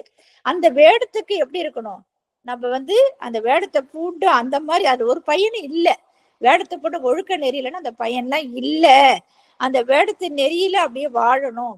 அதான் உண்மையான ஒரு வேடம். அந்த வேடம் போட்டா அது மாதிரி நம்ம நடக்கணும். நமக்குதான் நம்மளும் ஒவ்வொன்றும் புரிஞ்சுக்கிட்டு செயல்பட வேண்டியதான். நம்ம வேடம் போடுறோம், ருத்ராட்சி அணிறோம், திருநீர் அணிகிறோம், அதன் மாதிரி நம்மளும் வாழணும். அந்த நெறியை நம்ம கடைபிடிக்கணும்.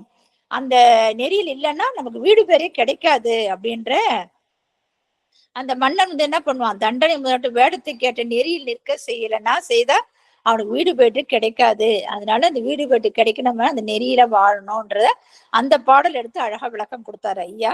அடுத்தது எப்படி நம்ம இப்ப அந்த நேரம் தான் சொல்றாங்க, அந்த நேரத்துல குடுமி பூணல் அதெல்லாம் போட்டிருப்பாங்க, அந்த மாதிரி கோலத்துல இருப்பாங்க. அந்த கோலம் எவ்வளவு பெரிய அந்த பூணல் போடுறதுல பெரிய ஒரு தாத்பரியமே இருக்கு அந்த இதுல. அந்த மாதிரி இருக்கிறாங்க. என்ன செய்யணும், அந்த வாழ்க்கை வாழணும், அந்த அறியாமையை நீக்கி அந்த மாதிரி அந்த வாழணும். பிரம்மத்தை உணர்ந்த பிரம்மன்னு சொல்ற மாதிரி அந்த அந்தணர்கள்லாம் அவங்க வந்து எப்படி இருக்கணும்ன்ற கடமையை எடுத்து சொன்னாரு. பிராமணர்லாம் எப்படி இருக்கணும், அந்தணர் ஒழுக்கம் எப்படி இருக்கணும், அந்த மாதிரி பொய் வேடத்தை கலந்து அரசன் வந்து நாட்டுக்கு மன்னனுக்கும் நல்லது செய்யணும். அப்ப அந்த வைதிக நெறியில வாழணும். மன்னன் வந்து நெறிய காக்கணும். அப்படி இருக்கவங்களும் அவங்க திருத்தி நல்வழியில கொண்டு வரணும். மன்னனுடைய அரசாட்சி தான் அப்படிதான் இருக்கணும் அப்படின்ற அந்த 241வது பாடல அழகா எடுத்து கொடுத்தாரு ஐயா. நிறைய கொடுத்தாரு ஐயா. 242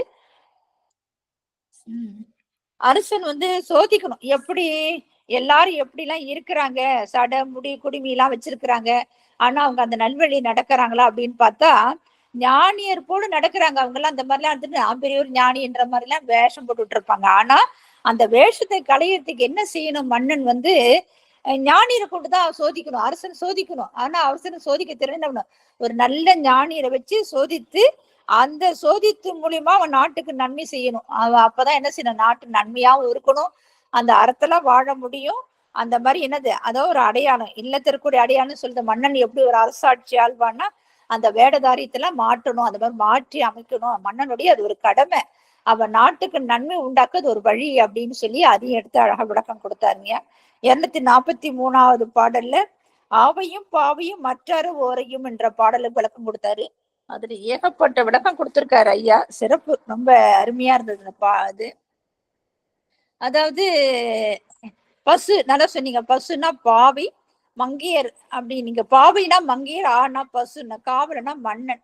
இந்த 3க்கும் எடுத்து கொடுத்தீங்க. அந்த என்ன அந்த நெறியில வாழணும். தேவருங்களாம் வணங்கத்தக்க உண்மையான வேட உடையவராக இருந்தாங்க.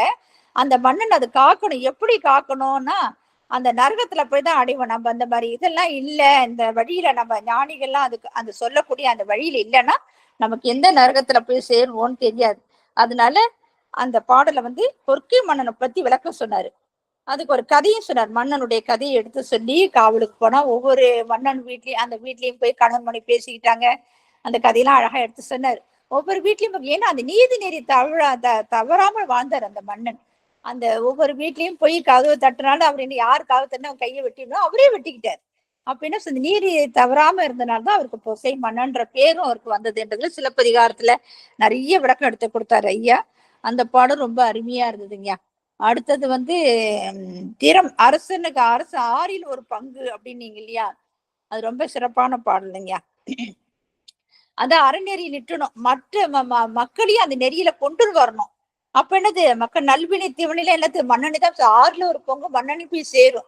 அப்புறம் மக்கள் வந்து என்ன செய்யணும்னா, நாமளும் அடிக்கடி சொல்றது என்னதான், நம்ம வந்து ஒரு குரு கிட்ட போய் ஒரு உபதேசம் வாங்கிட்டு வந்து அதை கடைபிடிக்கணும். அந்த கடைபிடிக்கலன்னா அந்த உபதேசமானது என்ன ஆகும், நம்ம போய் குருவை போய் சேரும் அப்படின்னு சொல்லுவாங்க. அந்த மாதிரி நம்ம தீக்கை பெறது மட்டும் இல்லாம அதை ஒழுக்க முறையில செய்யணும். அப்படி செய்யலைன்னா அந்த நம்ம செய்யற பாவம் அவங்களையும் போய் சேரும் அப்படின்னு சொல்லுவாங்க. ஒரு குருவுக்கும் போய் சேரும்னு சொல்லுவாங்க. அந்த மாதிரி நம்ம என்ன சொன்னோம், மன்னன் அந்த நன்னெறி நிறுத்தினா அவருக்கு என்ன, மக்களும் அந்த மாதிரி வாழணும். அந்த மாதிரி வாழ்ந்தாதான் அரசனுக்கு வந்து அந்த பங்குல 6ல் ஒரு பங்கு அந்த துன்பத்தை போய் சேராம இருக்கும் அப்படின்ற அந்த பாடலு. நன்மை தீமையில 6ல் ஒரு பங்கு கூட மன்னனுக்கு போய் சேரும். அதெல்லாம் இல்லாம மக்கள் நல்வழியில வாழணும்ன்ற அந்த கருத்தையும் எடுத்து சொன்னார் ஐயா.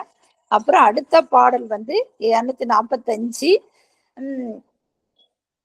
ஆமா, உலகை காக்கும் திறம் வந்து நல்லா இருக்கும். அந்த திறத்தை பத்தி சொன்னார் ஐயா. நல்லது, வேந்தன் உலகை மிக நன்று காப்பது, நன்றா காக்கணும். வேந்தன்னா ராஜா எப்படி கேட்கணும், மன்னன் எப்படி காக்க திறம் நன்றாக இருக்கணும். அவருடைய நன்று காக்க வேண்டியதா இருக்கணும். அங்க மக்களையும் மன்னனை போன்றே இருப்பாங்களாம். மக்கள் என்ன பண்ணுவாங்களாம், மன்னன் எப்படி ஒரு அரசாட்சி செய்வானா மக்களும் அதன்படி நடந்து அவங்களும் ஒரு அறநெறியில வாழ்ந்துட்டு இருப்பாங்க, உண்மையா இருப்பாங்க, ஒழுக்கமா இருப்பாங்க. அதோட மக்களும் அப்படிவே இருந்திருக்காங்க. அதனால அப்ப என்னது பகமே இருக்காது, பொய் பொருள்லாம் பேச மாட்டாங்க, மற்ற களவாட மாட்டாங்க இல்லையா. அந்த மாதிரி எல்லாம் இல்லாம அந்த என்னது என்ன ஒரு நல்ல ஒரு பண்போடு அவங்க வாழ்ந்துட்டு இருக்காங்க அப்படின்ற அந்த அந்த விளக்கத்தை எடுத்துக்கணும். மிக நன்று அப்படின்ற அந்த விளக்கத்தை ரொம்ப அழகா எடுத்து கொடுத்தாரு. மக்கள் மன்னன் படியே வாழ்வாங்க, அதுதான் வாய்ந்த மனிதர்கள் அவ்வழி என்ற ஒரு பாடலை பத்தி ஐயா சொன்னாரு. சிறப்பு சிறப்பு. அடுத்த பாடல் மன்னனுடைய அறத்தை பத்தி சொன்னீங்க. அதுலதான் நிறைய கருத்து திருக்குறள் நிறைய எடுத்து கொடுத்தீங்கயா. ஒவ்வொருத்தருக்கும் தலைப்பு மட்டும் எழுதியிருக்கிறேன். நான் அதுக்கப்புறம் திருக்குறள் புக்கை எடுத்து ஒவ்வொன்றா நான் ஆராய்ச்சி பண்ணி படிச்சு பாக்குறேங்கய்யா. மன்னனோட அறத்தை பத்தி சொன்னீங்க. அந்த கால் எனக்கு கால்னு சொன்னா நமக்கு பெரிய ஐயா சொல்லி கொடுத்த ஞாபகம் வருது. கால்னா காற்றுன்னு சொன்னீங்க, பிராணன். அது என்னன்னா திருக்கடவுர் கடவுர்ல வந்து நம்ம மார்க்கெண்டோட வரலாறு தான் எனக்கு ஞாபகம் வந்து. நான் சொல்லக்குள்ள அடியார்கள் யாருக்கும் புரியல. என்ன காற்றுன்றாங்க, காலுன்றாங்க, ஒண்ணும் புரியலையா அப்படின்னாங்க. ஆனா அவருடைய வரலாறு என்னன்னா அப்பதான் நீங்க சொன்னீங்க, அந்த அருமையான கருத்து சொன்னீங்க. என்னது இறைவனோட ஐக்கியமாயிட்டாரு. எல்லாத்தையும் உனக்கு தன்னுடைய நினைவு இல்லாம இறைவனுடைய ஐக்கியமாயிட்டார் மார்க்கண்டேயர். எல்லாம் அவர்கிட்ட ஒப்படைச்சிட்டார். அப்படின்னா அந்த காற்று, அந்த பிராணாயாமம் பண்ணி அந்த மூச்சு காட்ட அவர் அங்க நிறுத்தினால அவர் ஞானி ஆயிட்டார். அந்த ஞானியான கதை தான் இந்த வந்து மார்க்கண்டோட வரலாறு. அந்த என்ன சொல்ற காலனி உதைத்தார்ன்னு சொன்னார் இல்லையா, அப்படின்னு அவரோட ஐக்கியமாயிட்டு அந்த காற்றை நினைச்சு அவர் வழிபாடு பிராணன் அந்த கடல் மூலாதாரத்துல இருந்து போய் அந்த என்ன சுவாத சாங்கத்துக்கு போயிட்டாரு. அவரு போன உட்பட தன்னுடைய நிலையை மறந்துட்டார். ஞானிகள் தான் அப்படி இருப்பாங்க. அந்த மாதிரி மார்க்கெண்டர் அந்த நிலைக்கு போனதுனால அவர் என்ன பண்ண யமனையே காலால உதைத்தாருன்ற அந்த வரலாறு கடவுர் மயானத்துல இருக்கிற வரலாறு எனக்கு பெரிய ஐயா கரெக்டா ஒவ்வொன்றும் அழகா எடுத்து சொன்னாரு. அந்த மாதிரி இன்னைக்கு நீங்க எனக்கு அந்த விளக்கம் கொடுத்தப்ப எனக்கு அந்த ஞாபகம் வந்து கால்னா காற்று அப்படின்றத விளக்கம் எடுத்து கொடுத்தீங்க. அப்ப அந்த மூலாதாரத்துல எடுத்து ஒவ்வொன்னா எப்படி போகணும்ன்றத விளக்கம் கொடுத்தீங்க. அந்த சூரிய மண்டலம் 6 ஆதாரத்தை எடுத்துக்கொண்டீங்க. அப்புறம் துரியம், துரியாதீதம், துரியாதி நிலைக்குன்னு துவாதசாங்க வரைக்கும் எடுத்துட்டு ஒளிப்பொருளை காற்று இயக்கத்தை மூலாதாரத்துல இருந்து நம்ம சுழுமுனையில இருந்து வடகலை பின்கலை வழியாக ஆக்கின வரைக்கும் தான் சொன்னீங்க. ஆனா அதுக்கு நெறியில போக முடியாது. இருந்தாலும் அது பயிற்சி பண்ண போக முடியும்.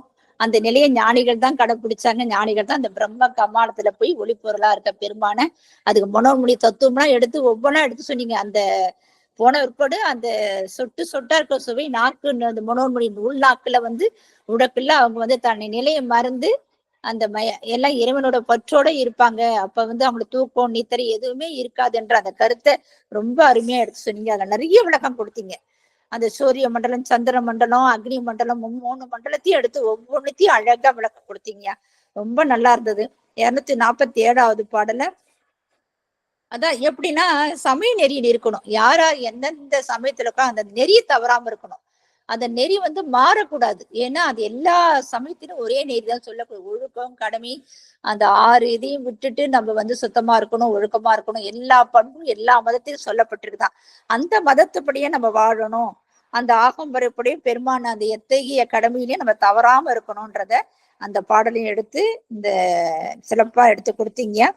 அந்த நெறியிலே வாழணும். அப்பதான் அந்த அம்மையப்பன் அத்தன் சிவன் சொன்ன ஆகம நூல் நெறி அப்படின்னா அப்பன் அம்மினி அந்த விளக்கமும் எடுத்து கொடுத்தீங்க. வேத ஆகமெல்லாம் யார் சொன்னா பெருமாதான் வகுத்து கொடுத்தாரு. அந்த நெறியிலே இருக்கணும், இந்த ஒழுக்கமா இருக்கணும் அப்படின்ட்டு அதனுடைய வேந்தனுடைய கடமை. அப்ப என்ன சொல்லுவாங்க, அந்த தண்டனையை கண்டு அதாவது சமய நெறி இல்லாதவர்களை அந்த ஆகப்பிரிவில அந்த நெறியில இல்லாதவங்களாம் சொன்ன எத்தகைய தண்டனை. ஏன்னா அடுத்த பிரிவிலே வருமா நமக்கு தொடர்ந்து. ஆனா இப்பிறவிலேயே மன்னன் என்னவா திருத்தக்கூடியவா மன்னன் அப்படின்னு சொல்லி அந்த அழகா இத்தனை பாடலையும் எனக்கு விளக்கம் கொடுத்தீங்கயா. ரொம்ப நன்றிங்கய்யா. ரொம்ப அருமையா இருந்த ஒவ்வொரு பாடலையும் எடுத்து ரொம்ப அழகாக எளிமையாக பொருள் புரிந்து சொல்லக்கூடிய நிறைய உதாரணம், நிறைய திருக்குறள், நிறைய நாயன்மார்கள் வருத்தையெல்லாம் எல்லாம் எடுத்து கொடுத்தீங்க. அடியேன் மீண்டும் மீண்டும் நன்றிகளை தெரிவித்துக் கொள்கிறேன் ஐயா. சிவாய நம. திருச்சிற்றம்பலம். வாழ்த்து பாடல் பாடி முடிச்சுட்டு அடுத்த அடியாருக்கு எல்லா அடியாருக்கும் வாய்ப்பு உண்டு. எல்லா அடியாருக்கும் நீங்க எல்லாரும் பேசலாம்.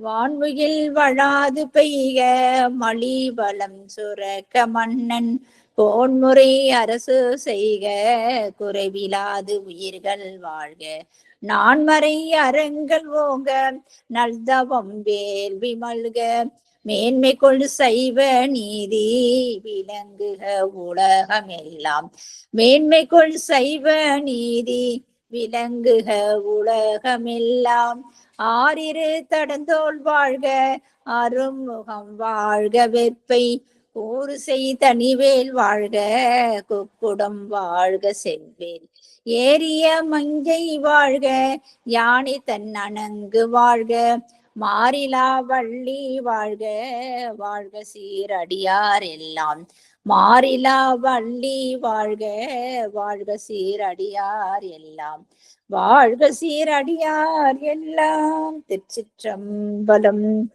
சிவாய நம. திருச்சிற்றம்பலம். அடியார்களா ஐயா வந்து